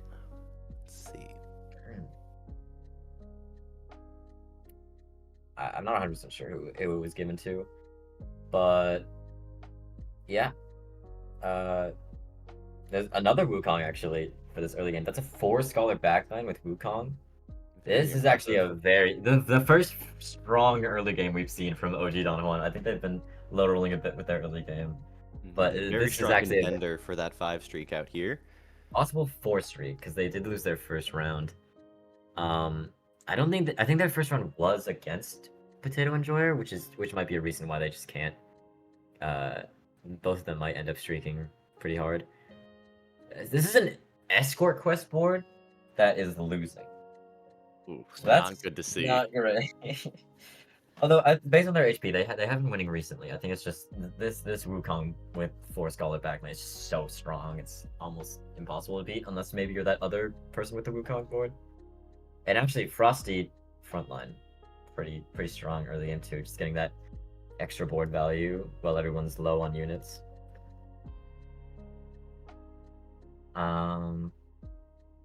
Yeah, a lot of spatula augments taken in the early game. So we're probably gonna see a lot of verticals like that 6 Scholar, the fairy vertical. Yeah, those comps hinge a lot on hitting their 4-cost units, but they might be a little behind tempo. Like for example, if this Epoch board is going for Callista, they'll be rolling on 4-1 because of the Epoch augment changing your breakpoint for the level by 2. If they hit their Callistas, then the fairy player is pretty much just screwed for this lobby. Pretty much. And they are gonna hit the 5 loss streak though, so that's a lot of money in the bank. 30 gold though means they have not been really selling to make that gold. But I mean, HP save not terrible. Hitting a Tom Kench on 5 is kind of crazy though. That is a nuts pickup. If they can use that to start streaking now and like end their loss streak, they might have a way back into this game, but not the best early game start for them. So it was a locket, not a needlessly large gem here for TFT and Gooning. They've picked up a this is the TFT and Gooning was the one that hit that frying pan, and they've gone a Bastion spatula with it. Very interesting. I don't think I know this variation. I'm not 100% sure what they're angling unit-wise. They didn't sell for 40, which is concerning. They've got a lot of... This would be a great time to get lucky gloves, though. A lot of gloves. Alright, last PvP round before our next set of augments. We've got a 5 streak up top. Looking to keep it. I do believe we have a 4 streak right underneath. So, a lot of interesting matchups here. Looking between the two kind of vertical comps right here with the emblems. Big thing here is Don Juan has gotten the static shiv charm, which turns all their items into static shivs. Early game, this basically just guarantees a victory if you have a strong enough front line to let them use their static shivs. And yeah, that's going to be a 5 streak from Yoji Don Juan and Firo. Their economies are looking pretty great. Meanwhile, the rest of the lobby kind of bleeding out. Now, this is kind of what you want to see if you're rooting for that Game 5. TFT and Joy are not in a terrible spot. They got a lot of money for the amount of health that they lost early game. And Prismatic augments. Okay, going Prismatic Ticket with the Fairy Spatula is interesting. It does, if they're just pushing to 8 with this and using it on level 8 to try to hit that Callista, it probably guarantees that they'll hit. The issue with that is once they hit that Callista, having Prismatic Ticket and not going for a full reload comp with those 3 stars means you're basically just going to be behind on combat strength. Because like other boards that have hit already with 4-cost boards, but also have a Prismatic combat augment are going to be much stronger. So they kind of have to play for tempo and try to like cap out really hard late game at like level 9 with those rolls, which isn't like the best from this position as they need to save up money and they can't really roll for the tempo at the moment. Not quite. The Bastion emblem does finally make sense though, looking for that Wukong to just kind of beef up, get a lot of resistances there, increases damage, increases survivability. It'll be curious to see what TFT and Gune is looking to do after that with such a strong frontline unit. Yeah, Bastion Spat frontline means they're going to be pretty strong. I think they might be angling for a Blaster reroll. These items aren't bad for Hui. Although, actually, this might just be... They might just be going full... Okay, yeah, now we see the logic. I was gonna say Rise makes a lot more sense with these items, actually. And full Bastion frontline, getting 8 Bastion, maybe, is pretty strong. We've seen a lot of success with Rise this tournament. Absolutely. So, it could be just that one character that'll carry everyone through to first. Yeah, if we see Rise win again, and then end the tournament by TFT Gooning winning, I might have to call it more dog, but we'll see for now. Now, before you do that, I'm gonna have to hop on, play a few ranked games. I know what'll be pushing. Oh, yeah. Make use of the fact that of your knowledge while you still can. I'm gonna have a word with my connections in Riot.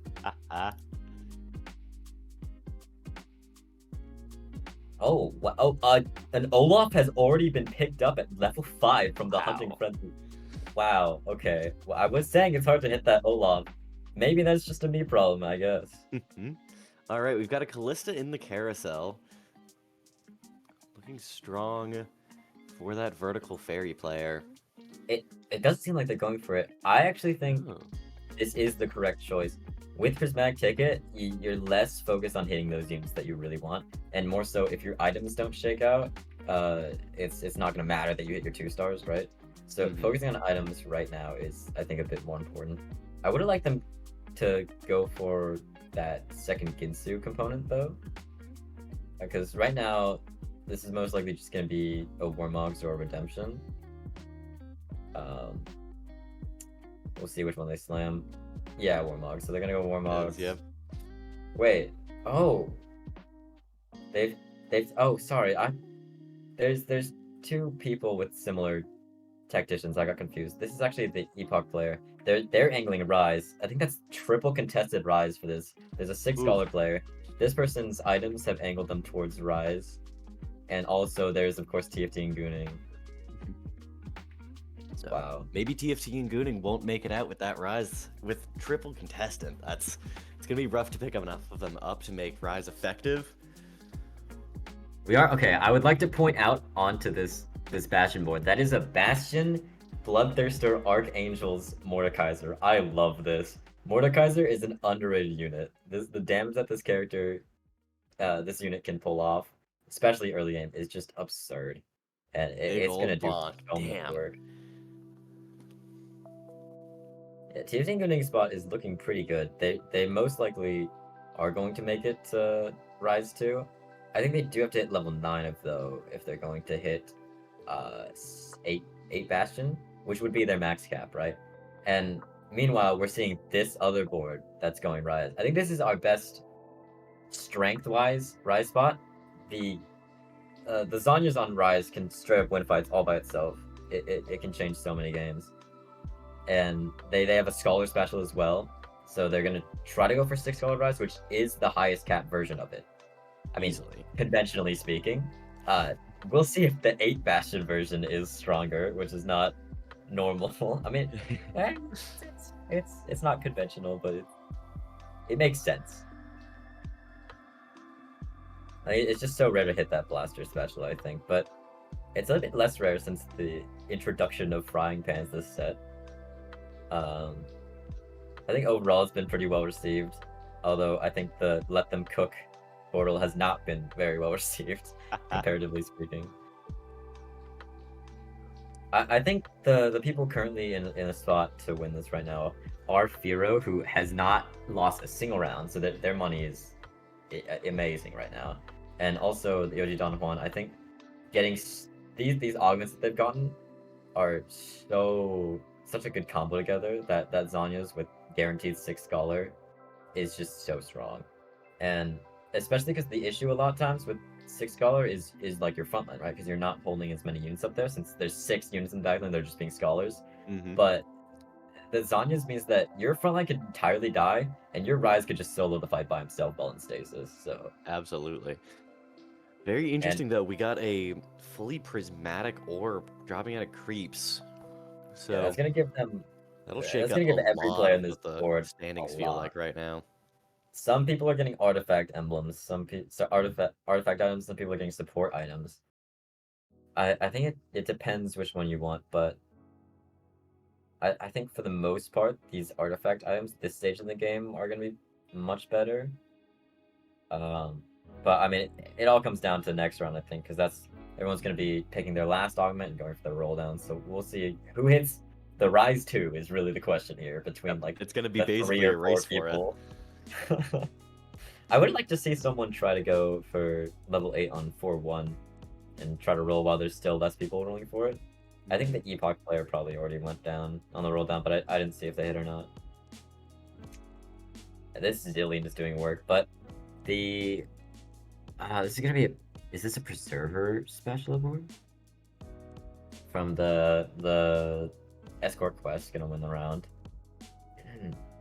Still yet to see Firo lose a round. Okay, it's gonna be a interesting silver silver augment.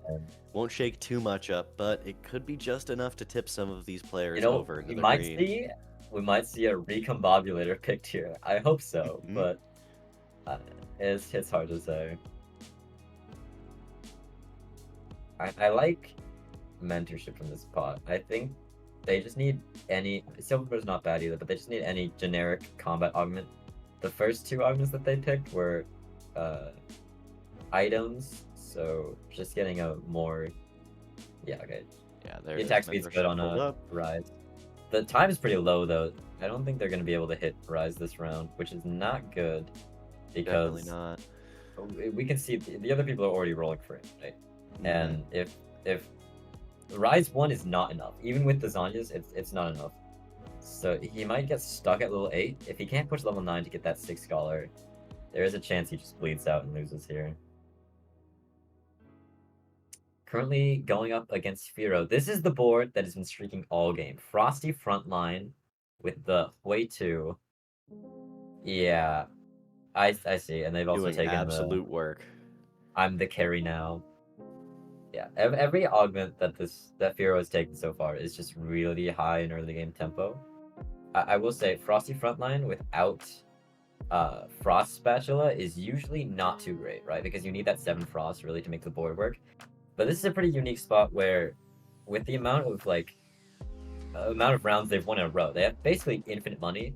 They're guaranteed level 9, I believe, if they want to go for it, which means they would be able to hit that Diana and then hit that 7 Frost Spike that this board really needs. So a very winnable spot from Firo here with this 100 Absolutely. Streak.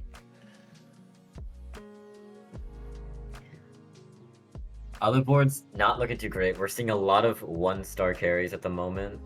Oh right, and the prismatic ticket has prismatic ticket fairy board has hit the Callista 3.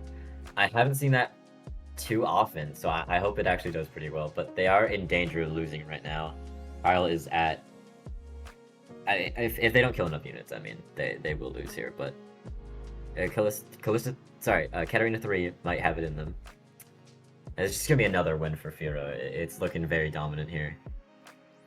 they're most likely gonna go level 9 just as they get to stage 5, but All right, Kyle ekes it out, killing enough units, staying at it seems like 5 health. Yeah. So. and they're gonna we hit shall a see. Callista. That's actually Callista 2. That is huge. Oh, I think they're playing for a 3-star forecast out. They've taken Pandora's Bench and Prismatic Ticket, and I think they have no combat armaments. They're weak as hell, but if they hit a 3-star forecast, maybe it doesn't matter. It's possible. We will see. It's gonna rely a lot on luck this coming round. All right, there's that Callista. Well, that's gonna be another Callista. Yeah, they're holding for a 3-star forecast. They've hit most of their board. Yeah, they have absolutely no money. They've rolled down for this board, but they have hit, and I think stabilizing right now, and just like living, is all you can really ask for. I would like to see them stop rolling though and try to go for that 3-star forecast because right now they are in check. So. Interesting. They just need to win to keep him around. Yeah, saving placement here is not really important. Both of our players that are currently in check are 7 and 8th right now. So by all metrics, it's most likely we're going to the game 5. Most likely. We'll see if this Callista can pull him up. Does not seem so. That Ezreal shredding through the team.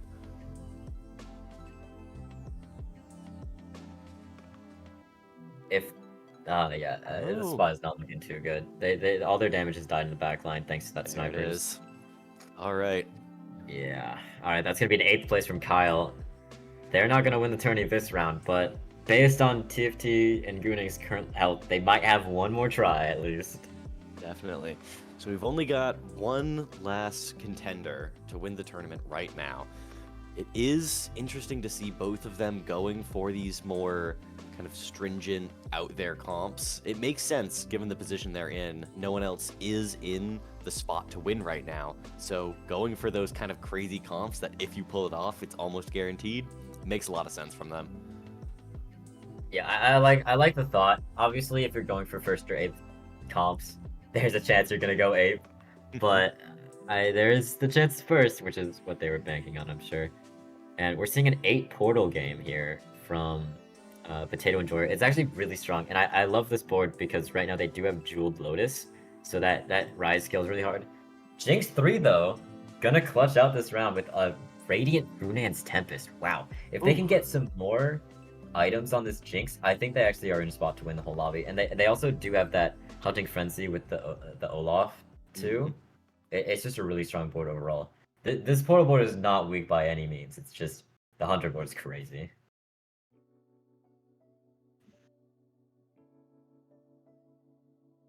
Alright, so we have seen the end of Firo's lost streak, but I don't think he is too bothered by it. 89 gold, level 8 right now at 4-7. For sure, he's gonna go level 9 as he gets to stage 5, hit that 7 frost spike. And I think if he can get good items onto his Diana 2, that could just win the lobby by itself. Diana 2 with 7 frost is such a monster unit. And honestly, they're very close to hitting Hwei 3 as well. That could be another out. I think they might just wait till next turn to level, but yeah, I think they're focusing on Hwei items right now. Looks like it. Probably a Shojin. Yeah, absolutely. Yeah. There it is. Okay. Interesting. Picking up the giant It's going to be Sterix and a Jeweled Gauntlet. Okay, so that's going to be for the Diana eventually. And then they've gotten the Sterix on that. Olaf, not bad item selection. There it is, rolling down that. There it is, level 9. Alright, so now we're seeing this Zanya's rise. OG-Ton 1 has bled out all the way to 7th place from 2nd. Which is what I was warning about earlier. This rise at star level 1 is just not very much damage. I think they are going to pick up this win now. But they need to hit that rise too, otherwise their chances of winning this are not too strong. Just far too close of a match for being that low in health. Will be interesting. Yeah. That rise 2 can really save his bacon. Right. Well, we're moving away from that level 9 roll down to see Okay, so we have hit the 6 scholar. They've pushed to level 9 without going for that rise. I'm not too sure why they're not rolling at the moment. They've already hit level 9. They have like 4 pairs and like a ton of one cost units. Maybe they've just gotten a bit dizzy, but I'm not sure what the thought process is here. It's hard to tell. He can take maybe one more loss, 2 if he's really, really lucky. Yeah, it's impossible for 2. At this stage of the game, just the base it's damage for 1 unit loss. so unlikely.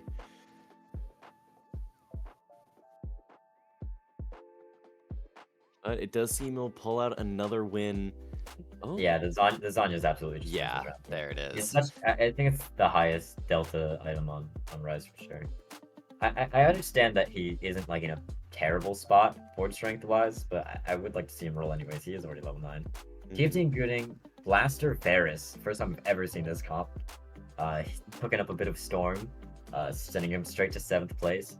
Not a bad effort by any means. No, but, not at all. I shouldn't speak too soon. He might get 6th, but it's definitely not looking great from this spot.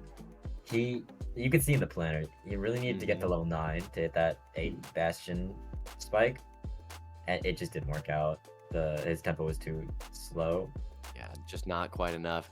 The Diana may save him a little with those 3 items, but it's most likely not going to be enough. We're probably going to see another loss on one of those checkmate This is the second time players. we're seeing this 1-cost mage reroll with the Soraka and Seraphine.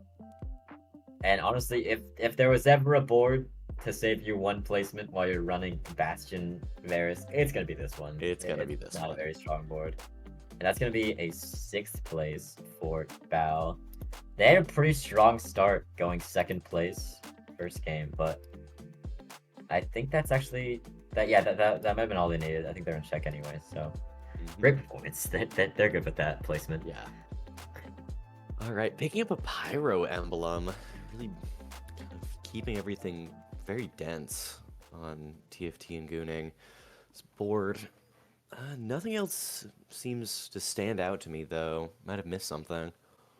I think in general, it's just there weren't very many tank items on that carousel, and most players need the tank items. But one person who wouldn't mind it is, I think, the Frost player currently needs those damage items, and they might have gotten it. I'd like to see the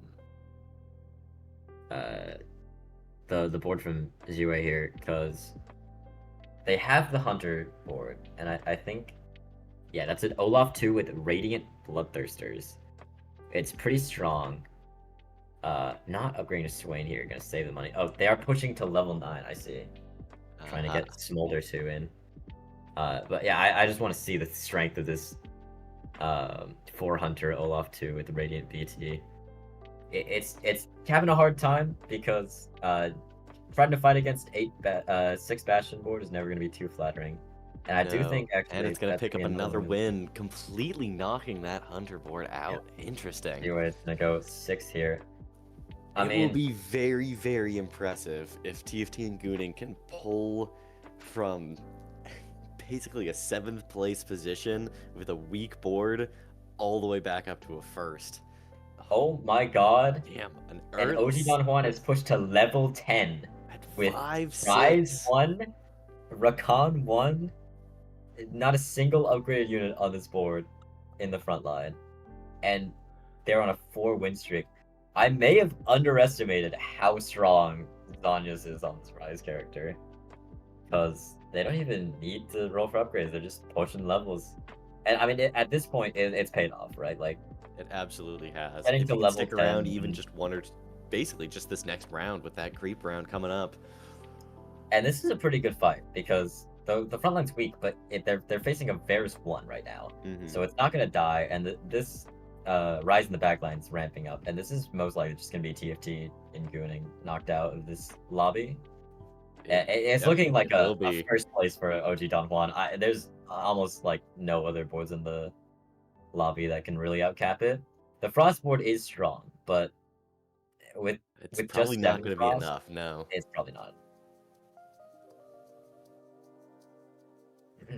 One more item coming out from Dragon here, though, so that could, if they could hit a 2-star Olaf with 3 items, that could be a big difference. We'll have to see. They are at 1 life at this point, so it's most likely just going to be another normal tempo Frost game where you streak early game and then bleed out to a 4th. Not the worst, not the best. Going level, this is our second level 10 Interesting. player. I mean, this is their chance to come back in the game. They have to hit Olaf 2, I think. Only 1 off. Oh, there it is. Olaf 2, okay. It might happen. I think it's going to be a battle between 2 level 10 players, which is insane. I do still favor the Rise board, as that Zanya's on the Rise is going to be so insane. If he just needs to hit Rise 2, and I think the game's like over. Here's the other Rise board that's currently holding all of them, because that is seven Rises on the side of Potato and Enjoyer. Good lord.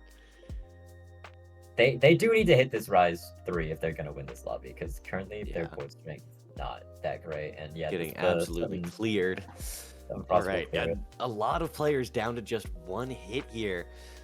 Currently, everyone is most likely we're only gonna have 2 going into the carousel. Yeah, I mean, as long as OG Don Juan wins his round, there's gonna be a 1v1 after this round. Actually,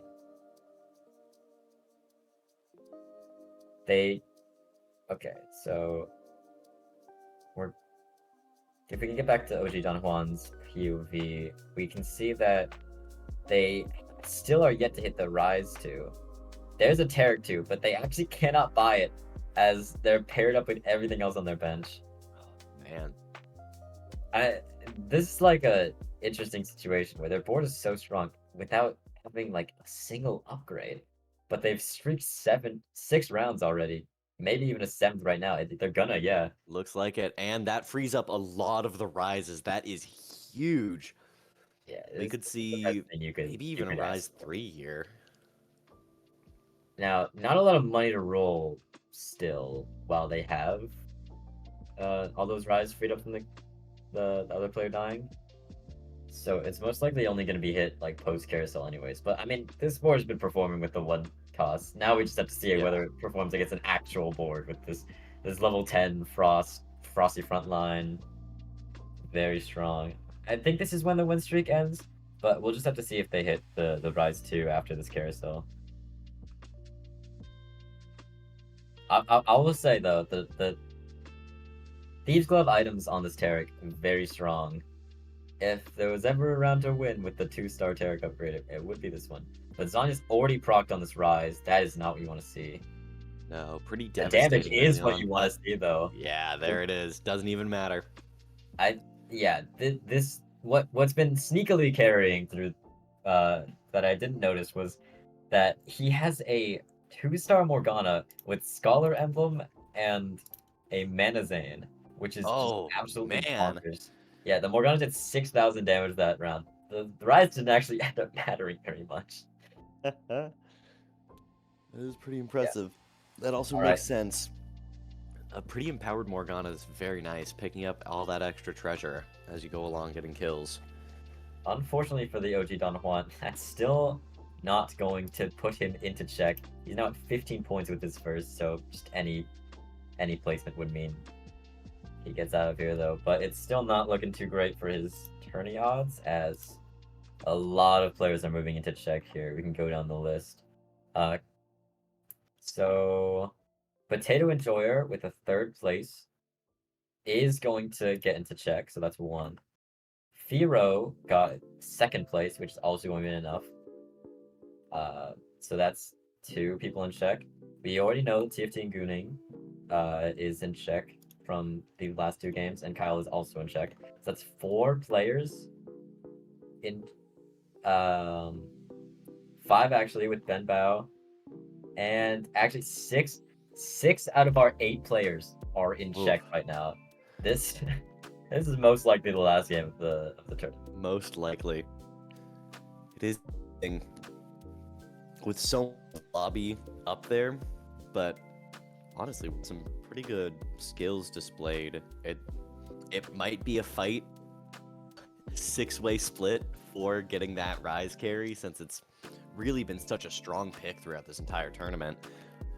or we could see another Eldritch snag a win, or hopefully something even different than that, some kind of crazy comp.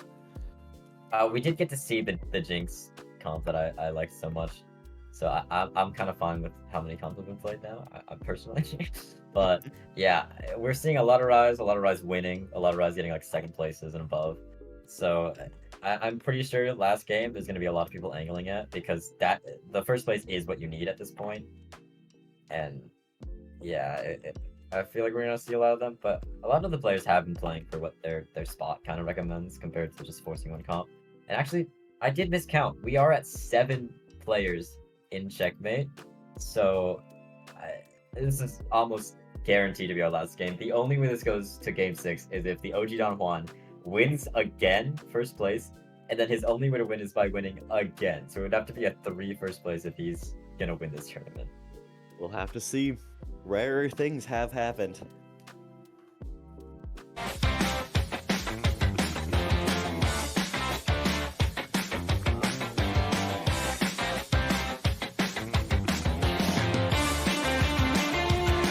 Today I'm going to introduce AVerMedia's Versatico, a USB cardioid microphone.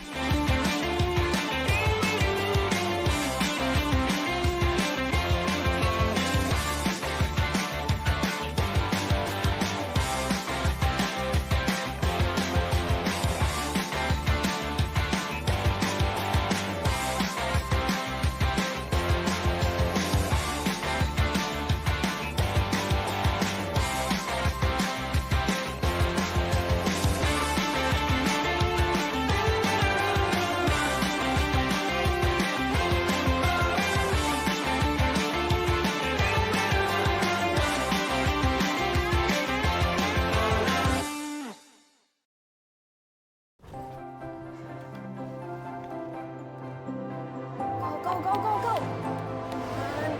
Yes! Hey, Dad! I broke your record!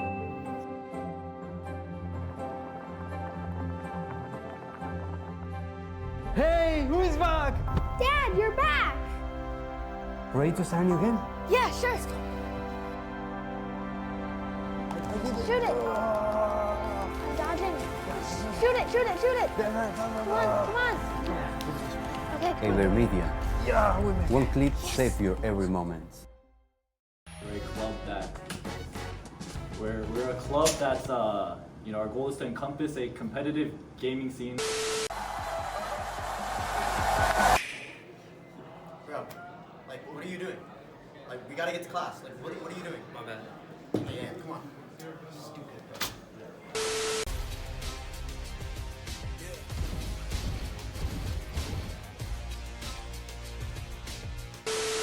It literally said 27. I unplugged it as 11. Damn, you burned that shit. You burned through it fast. I loaded up the training grounds and it's over. Huh. What do my games look like? Why?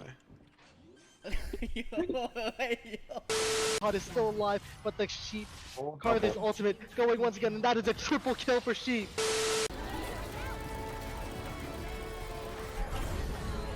Wait, he missed lamp. Wait, we can. Oh, I got one. No back here, no back here. I'm tilted in the TDM. It's over, guys. It's over. Join the party. Do I have to? Yeah. I gotta go in the DM. Go. There's 4 peeking me. Okay. Alright, once it queues, I'll go. Once it...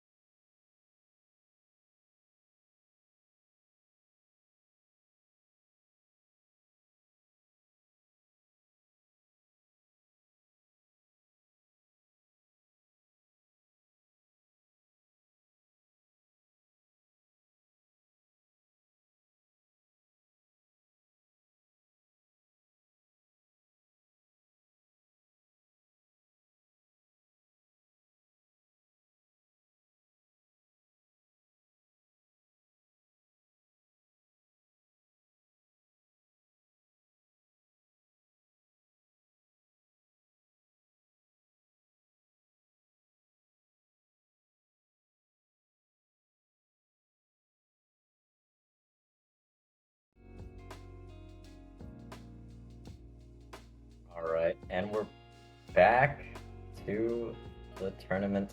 Game hasn't started yet, but just going over what's happening currently with the standings. I was wrong again, actually. I was right the first time. We are still at 6 players in check. Bonobao and the OG Don Juan currently are not in check, so if either of them get first place, there is a chance that we go to Game 6, but otherwise it is very likely that the game is going to be over this game. It'll be a very tense lobby for sure. With so many people vying for first here already in checkmate position, we do have the off chance that none of them end up winning, but yeah, it's possible. Very we must point out the possibility that it's possible, but I think any expectation going into this game should be that it is about to be over and that this is the final round of the tournament, all things considered. So this first place is really what it is all about. We've seen pretty strong showing from actually every single player in at least one of these rounds, so it really is anyone's game for getting that final first place to seal out the tournament.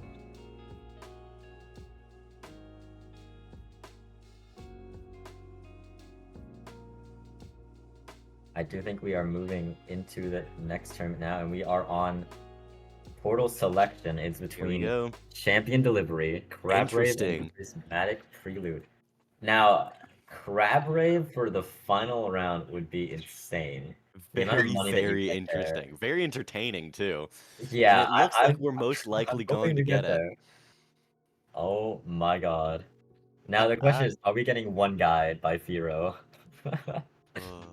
Maybe Democracy will finally not win. It doesn't seem like the roll's gonna... Yeah, there it is. Yeah, Alright, Crabrave as our final portal.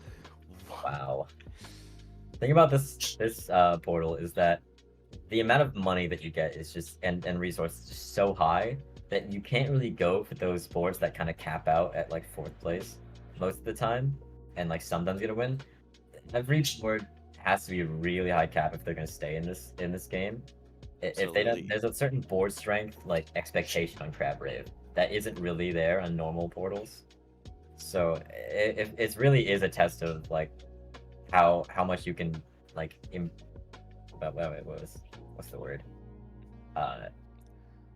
Optimize your board in the late game to get the final first place.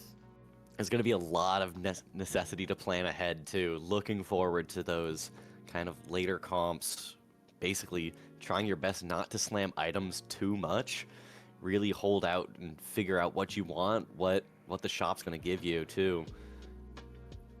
Big thing in the early game for Crabrave is the gold doesn't actually matter as much as it normally does, since you're getting so much just from the portal itself. It's much more important to try to win as many rounds as possible. And in these earlier games, you saw people like selling the board, playing weak just to get that 5 loss streak for the money. But it's more likely in this portal that we're just gonna see everyone trying to play as strong as possible, save as much HP, and if anyone 5 streaks in Crabrave, they're pretty well set off to just win the entire lobby. Absolutely. It will be interesting now. We're almost certainly going to see another 6 Scholar Rise build after, with the amount of resources they're going to be getting. The question is really how many. But gold augments to start, that'll be interesting. We might see a few hero augments picked up. Are we already seeing Nunu? On the table, but Transfiguration, very standard. Yeah. There it is, picked up. Open up your with a crystal ball down there. Right. Another hero augment. Hero? Big Gains is also on the table. Ooh, pretty huge. High voltage is, that's the standard one you would go here to play for any AP comp. Unfortunately, the only item slime available is a Shiv, which is absolutely useless once you already have the Ionic Spark, for the most part. Bit of a Shapeshifter Frost early game board, so the Ionic Spark isn't too useful right now. Not quite yet. Really waiting for that Hui to show up.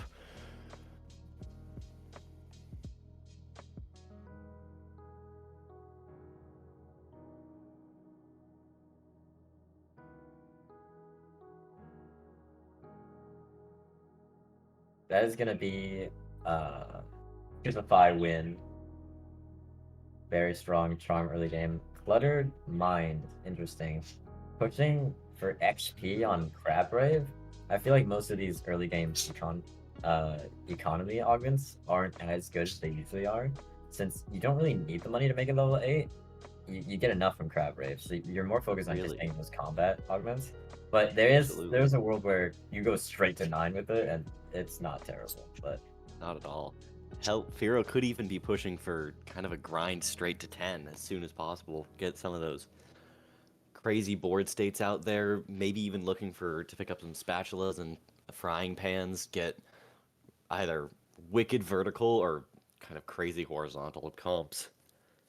True. There's a possibility that like a carousel emblem could bail them out, but for now, I believe more in these boards that have like.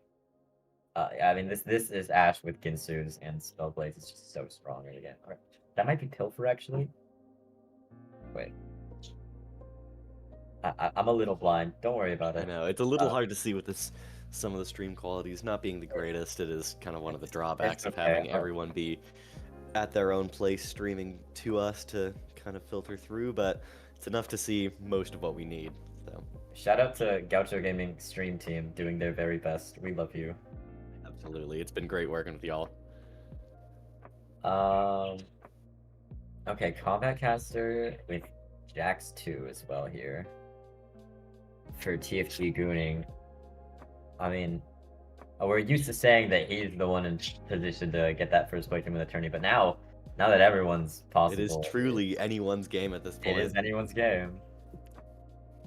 But yeah, we're seeing them take a more economic approach. They're probably going to sell to make 30 gold here, and just, which is interesting because they are in a position to 5 streak with their current spot. Combat Casters and this Jax is doing work when they have 3 multicaster, and also this Eckert is so strong. There we go. Able to keep Warwick on the bench.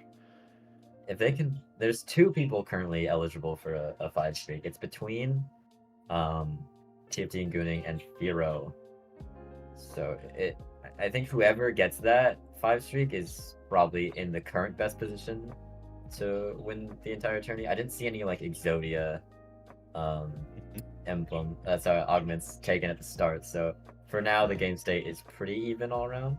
Yeah, pretty standard. We might get, I don't know, lucky or unlucky to see a prismatic augment pop up somewhere hey, here. We're spectators. We want that to happen. That's the most hype thing that we can see. Exactly. But for the players themselves, maybe not what you want to see. No, especially if you're going strong with a comp that doesn't really want to be disturbed all that much by some crazy weird augment. But who knows? Maybe we'll see those that Ginsu transformation augment again. Yeah. Anger issues for a first place on the final game would be insane. I don't think anyone is currently going Warwick though, which is I think the only current positive build with it. But yeah, I mean right now it is I'm not sure if we're seeing the battle between Firo and TFT and Gooning for the 5 streak, but that's pretty important. I also like what Zero is doing here. They haven't gotten their 5 streak or like a big streak at all, but just by playing strong sport, even when you're not winning every round, they've stayed at 96 HP. And just due to Crabbrave, you can see they're already at 35 gold regardless. Their economy's doing pretty good. They have 96 health, and it's a very good spot, honestly, going into stage 3. But we do see that TFT and Gooning does win the 5 streak war. So overall, currently placed best position to win the whole thing. Definitely. Very, very, very strong contender. Amazing skills we've seen already demonstrated, and with a lead like this early, it's looking good for him. But then again, it is Crabbrave. Anything goes here.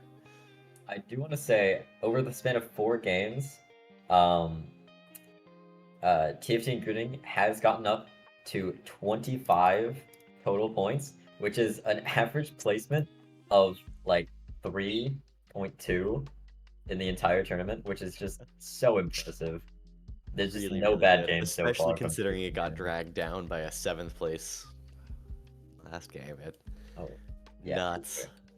Something I didn't see until now is we are actually witnessing a Vampiric Scepter on Warwick for OG Don Juan, which is actually a very high first place comp if they can hit that Warwick 3 and then cap out at level 9. So it's actually possible we're going to You game might see another 6. Warwick carry. I'm kind of Good rooting lord. for the Warwick to win at this point.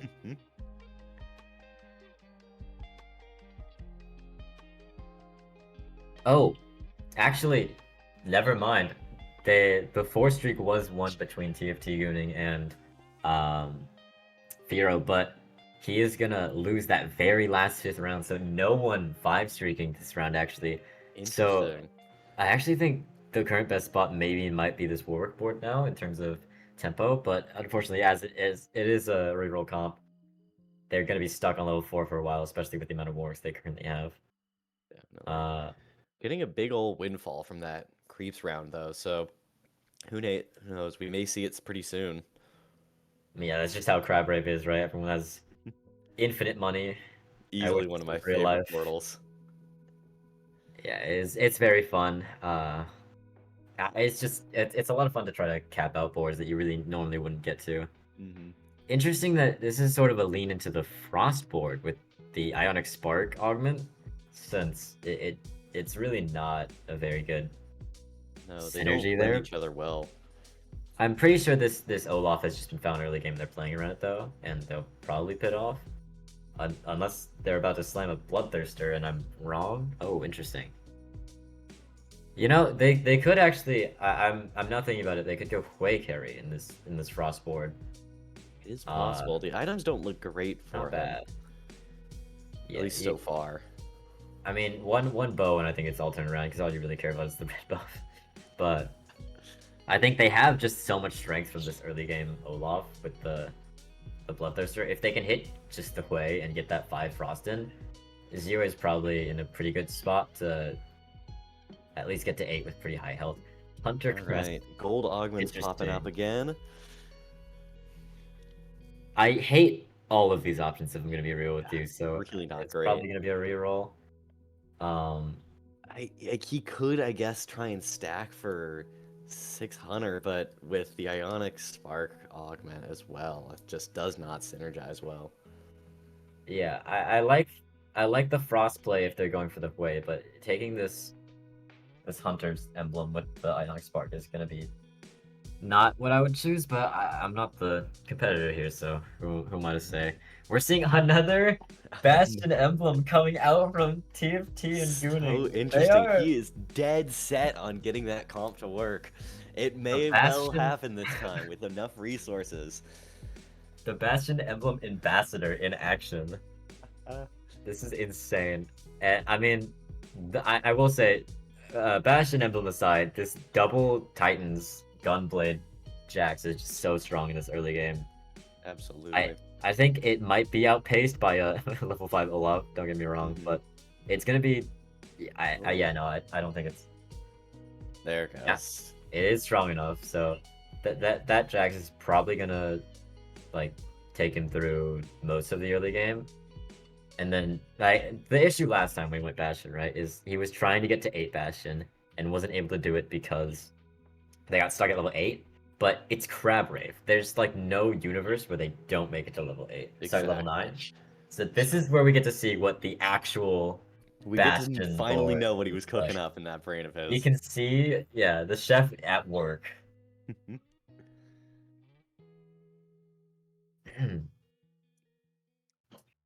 Health-wise, most of the lobby is pretty even, but there are 2 stragglers, I would say. Bao and Kyle not looking too great health-wise, which is not what you want to see on this type of portal where health is such a big deal. I do like, actually, from Bao, we're now seeing this Callista with 2 Ginsus. That is really strong.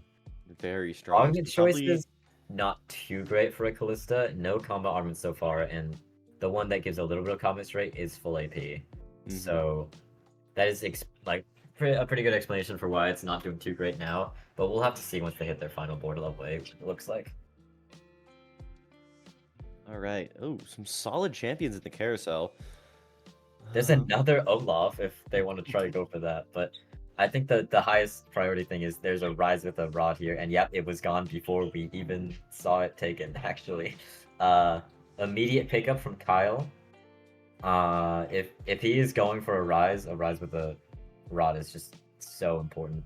Rise needs usually like 3 to 4 spatulas just to function normally, and getting that early rise to make sure you don't miss him on the roll down is just such a big deal.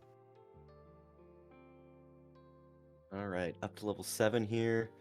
Interesting. Throwing in, pivoting to multi-striker there. Okay, we're now seeing Firo's board. He took the Olaf with the belt, and this looks like a witchcraft setup actually. I think it's gonna be it's possibly a Preserver Karma endgame with 2 warriors. But I mean, if they can hit a witchcraft spatula, this is also just a really good comp for that. Especially with the, because you have to keep in mind the second augment they taken. Witchcraft has a lot of low cost 1 and 2 cost units, which would make the augment just get a lot of value compared to the Preserver Karma, which I think only runs Zillion. So, and we'll have to see how they work around it. It does work well though, with Cluttered Mind, kind of keeping that bench pretty full. Oh, Being able Emilio to have level all of those 7? witchcraft low costs sit there and still be useful is pretty big. And pulling out that Emilio, that's a nice pull. It's possible that they might actually even go for a rise pivot here with that Emilio, but I mean Emilio fits into most comps, just giving that item value. I do think they are still currently angling for the 2 warriors Preserver Karma setup, but their Cluttered Mind with the Crab Rave, I mean, they're so rich. They're probably going straight to level 9, skipping the 8. Absolutely. Although I think it is wiser to roll at 4-1, stabilize your board, and then try to push to 9. We'll have to see what they do, because they're currently taking a lot of damage. They're bleeding out to 59 right now, which does place them at 7th. Sorry, 6 for the lobby currently.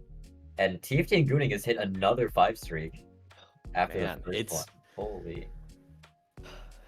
He finally is cooking something good. It didn't burn this time. I'm starting to believe in the Bastions, honestly.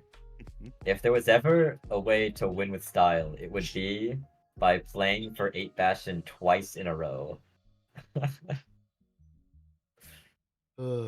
I'd love to see it, personally. Yeah. I mean, it might be a bit rude, but I think I would prefer to see the 8 Bastion would be a little more hyped to win than the 5th Rise board. Exactly. We shall see. We might see... Probably not. We probably won't see anything crazier than this. This monstrosity. There is still that Warwick in the lobby. If we can check on Juan. I don't know. I'd actually love to go check in on him right now. See how he's doing. But yeah, for now we're on TFT and Gooning's board. They did hit a Callista 3 really early, so they could actually just play for like the 6 Bastion Callista board for now. They're going 4 Bastion and they actually do have items for a Xerath. A Xerath with the Bastion frontline actually could do a lot of damage here.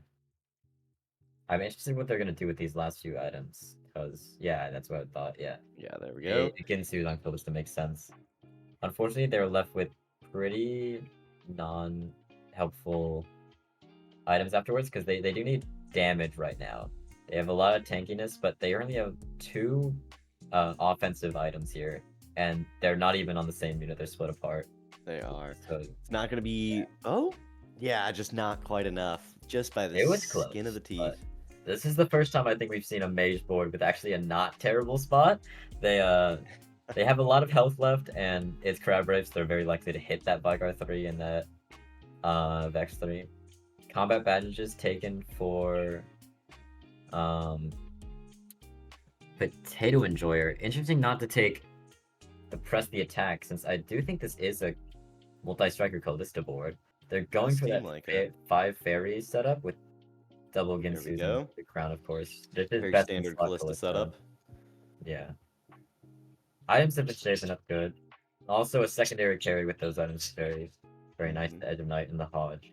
They would like to ideally hit Camille, put that on, but they would need to push to 9 most likely for that, and currently it seems like they're just rolling for upgrades since they have not hit that Kalista 2.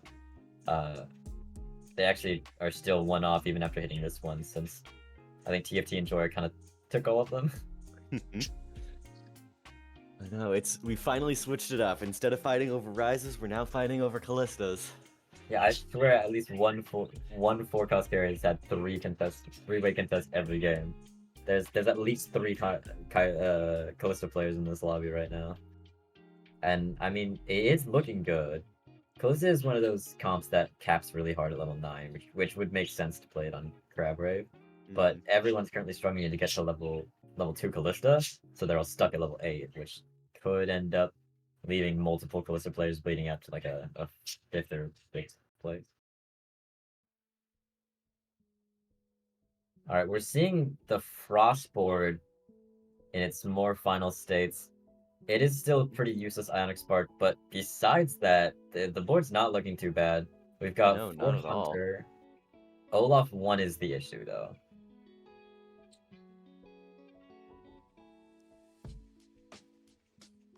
They are pushing for level 9, interestingly enough. So they're not rolling right now for that Olaf 2. Which might end up biting them in the back, because I mean, we'll see how effective it is right now, but I think without the Olaf 2, this board really isn't strong enough to win anything. Not quite. And luckily, still enough health to kind of carry him through into the carousel and easily into the creeps, obviously, but it is kind of a dangerous position to play. I mean, we're seeing this war gonna work. I don't think it ever dropped below like 90% health that fight. I don't think so. Alright, and going into this carousel, we still retain all 8 players. Oh, there's Just the barely. Camille, actually, that the fairy player is looking for to slam those items on. Not taken quite yet. Let's see. I think Fira's going for it. No, still no one. And it is taken by Potato and Joy. That is the multi-striker player. So they are gonna get like I think a 3-item Camille within their board, which is just such a big deal. Huge if they could hit their Kalista 2 as well, this could be a winning board for sure. Definitely yeah, instant popping swap off out right here. They are just gonna keep rolling down to 0 each round to look for that Kalista, and I can't blame them. Even with this Camille pickup, their board isn't too strong. Without the Kalista 2, which is still gonna be the main damage source. I do think, like with this Rakan 2 and these items, they're not in too much danger. It's almost invincible. But as we say that, the unstoppable force meeting the unmovable object is about to show up. We're gonna have a Warwick 3 just slam it against this Rakan for as long as it takes. It looks like it's gonna be nope. There we go. Rakan's back up. Warwick's ramping up. Oh my god. It is looking very good for the Kalista board here, especially since Kalista counters these kind of comps really hard. Since the more times it casts on a unit, it'll stack up that damage over and over again, more each time. And then, no matter how tanky your Warwick is, it is going to die eventually. Absolutely. So, actually, there this we go, ward and board... we see that Kalista 2 get picked up. That is huge. Now, I think Potato Enjoyer is in the best spot to win this lobby entirely, actually. They're going to Also push to worthy of 9 note, now. we did lose our first player on that round. We are now down to 7. Yeah, Bao is gone. Unfortunate, but they also were not in check anyways, so they couldn't have won this round. But that is one of the 2 possibilities for going to Game 6 out of the lobby. It is looking much more likely that we're gonna end it all here. Oh, and we've already got an Arcanist charm in shops. Might be seeing that Arcanist kind of board really start to pop off. I actually love the setup we're seeing here with this Seraph Kalista backline with 6 Bastion for now. Obviously looking to get to 8 Bastion. Yeah, they're gonna try to go 9 soon, I believe. Maybe like 5-1 or 5-2, and then get that 8 Bastion set up, and then we'll see Xerath 2 late game with the type of frontline. is just absolutely bananas. Hopefully they would have, yeah, they would have Callistus and Seraph, but then they would have to drop the multi-strikers. So I'm actually not too sure how they're gonna end up capping this board. There's a lot of, I think, decisions they have to make, and maybe if they make the right one, they can win this out. It might just come down to a way Chance breaks it. If he might decide simply just based on what he's seeing in the shop, which way to go. Could work out well, could work out not as intended. I mean, yeah. This level 9 roll down is most likely going to decide the game for him. It's very likely that he hits his Diana, but obviously there is the chance he doesn't. And I mean, overall, we have no idea. I mean, I personally have no idea how strong the 8 Bastion is. So we are going to see it come out most likely, but I don't have a perception of what it's going to look like once he gets it out. No, zero idea. Not even gonna roll. They're saying, I have 62 health, I have so much money, it's Crab Rave. I'm just gonna go to level 10, actually. Which is... interesting.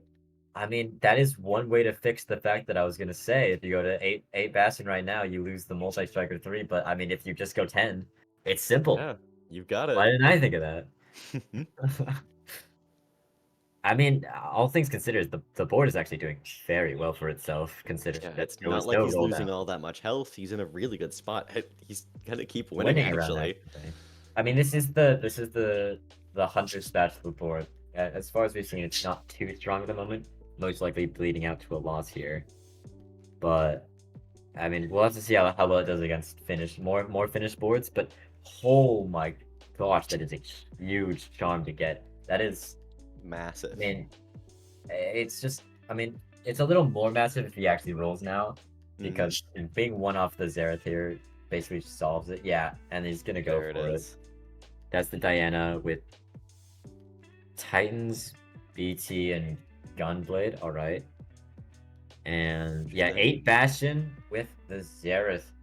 That is absolutely huge.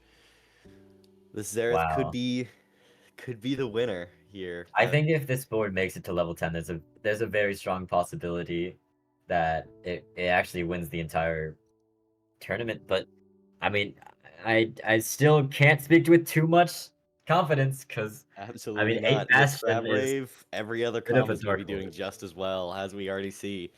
Yeah, not a winning combination quite yet.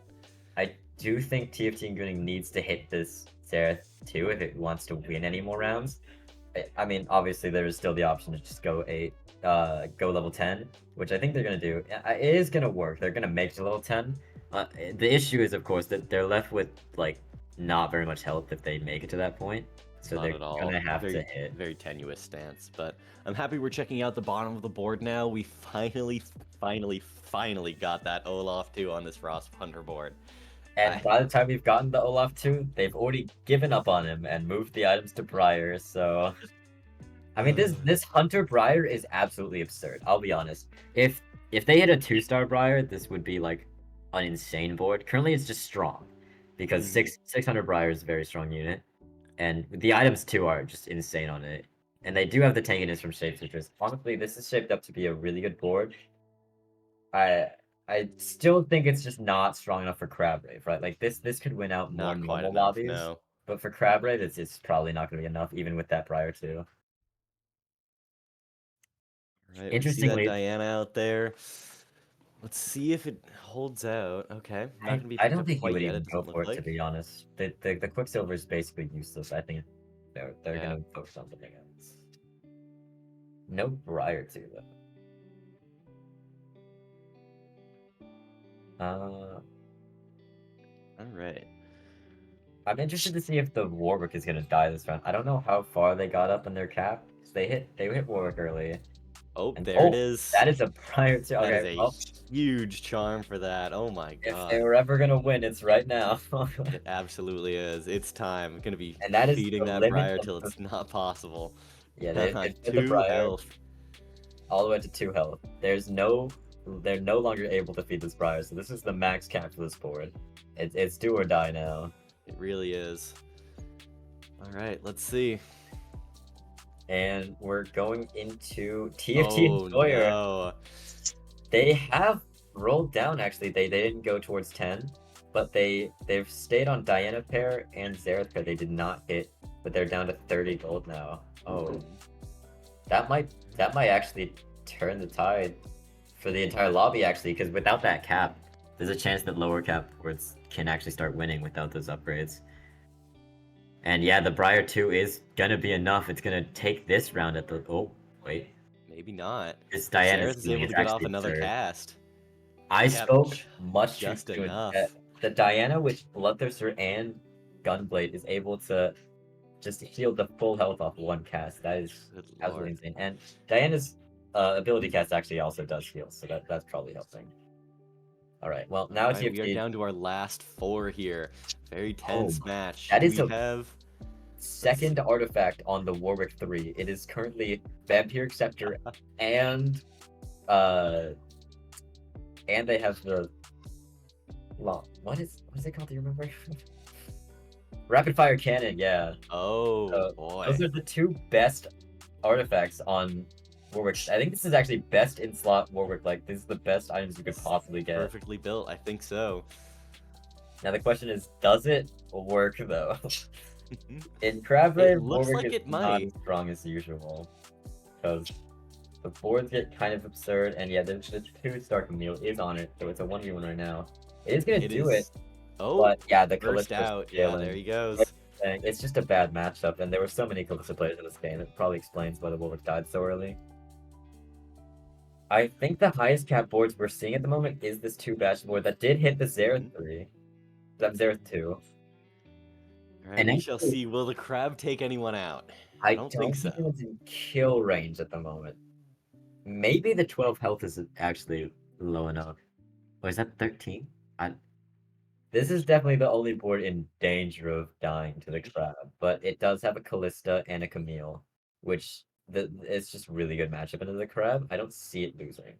No, crab But isn't doing all too much damage. It's slowly ramping up, but Callista goes down. I assume my logic was that this healing on the Camille is going to be enough to take it down just by the Camille 1v1. But I mean, we'll have to see. We do get a loss come out from from ISN. But yeah, Potato Enjoyer will take the fight against the crab. Alright. TFT and Gooning sitting pretty with 47 health still. Cooking so hard with this Bastion 8. They're still a little ways away from getting to that level 10 spike. But, I mean, I don't think they even need it at this point. They've hit the 2-star Diana. They've hit the 2-star there. This board is absurdly strong. We are seeing a Vigor 3 upgrade right now, actually coming out from ISN. The Mace board cap is pretty high. We haven't actually seen it in any combat recently. So I don't know what the board strength is. TFT This is the ghost fight. facing a ghost board. Love to switch over to the match. This could knock out Potato Gaming. But yeah, we're just gonna see the strength of this Bastion board right now.